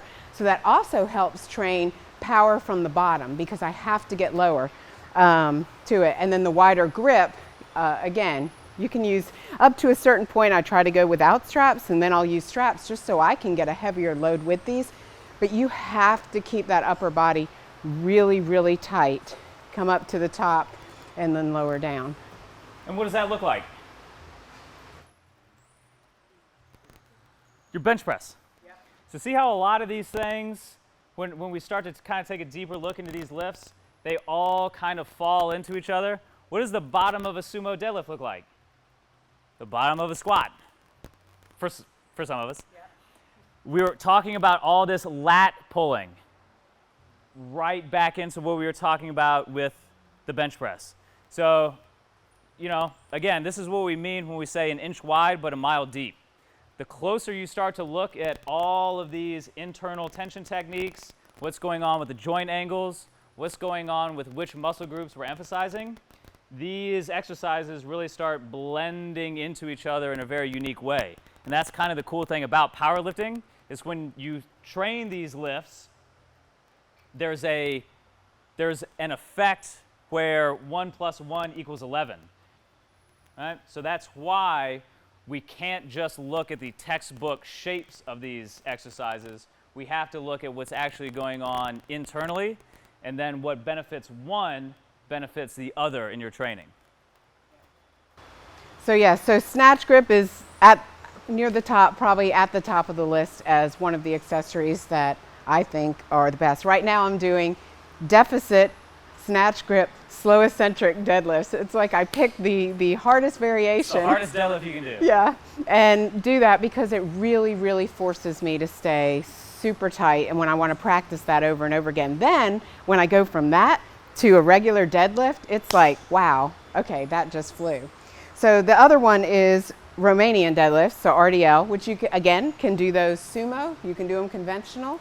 I'll train them both, and with those, you will, same thing, you basically will deadlift off the floor, but when you come down, you will keep your legs a little more, you still bend your legs, but you're a little more straight, a little more upright. But I come down to just below the knees, pause it for a second, and then come up. And I'll generally do like sets of 8 to 10 of those to get that practice. And the goal, even with those, is to work up to heavier weights. And that has had tremendous carryover as well. So with the Romania deadlift, everything else applies the same exactly as what we did for the regulars. Pull the slack out of the bar. And then when you're at the top, pause, fast up. And this helps train the lockout as well.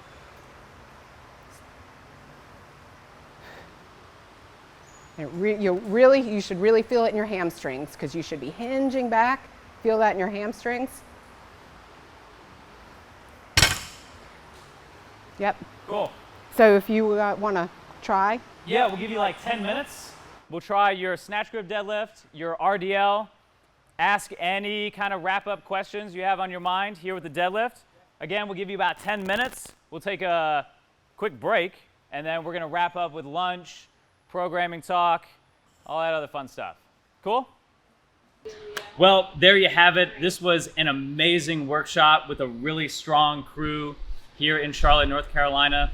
And, you know, Tracy and I are just so excited to be able to do this again, to work with people live and in person across a spectrum of skill and experience levels.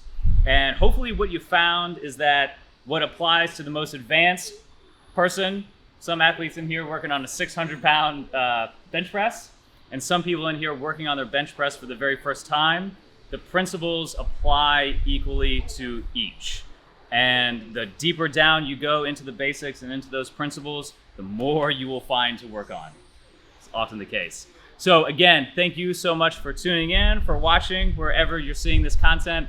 And if you might be interested in hosting an event similar to this one, whether that's on powerlifting, kettlebells, body weight training, any and all of the above, we would be happy to entertain the conversation. So feel free to reach out, feel free to leave a comment or a question, and we will see you at the next one. Cheers.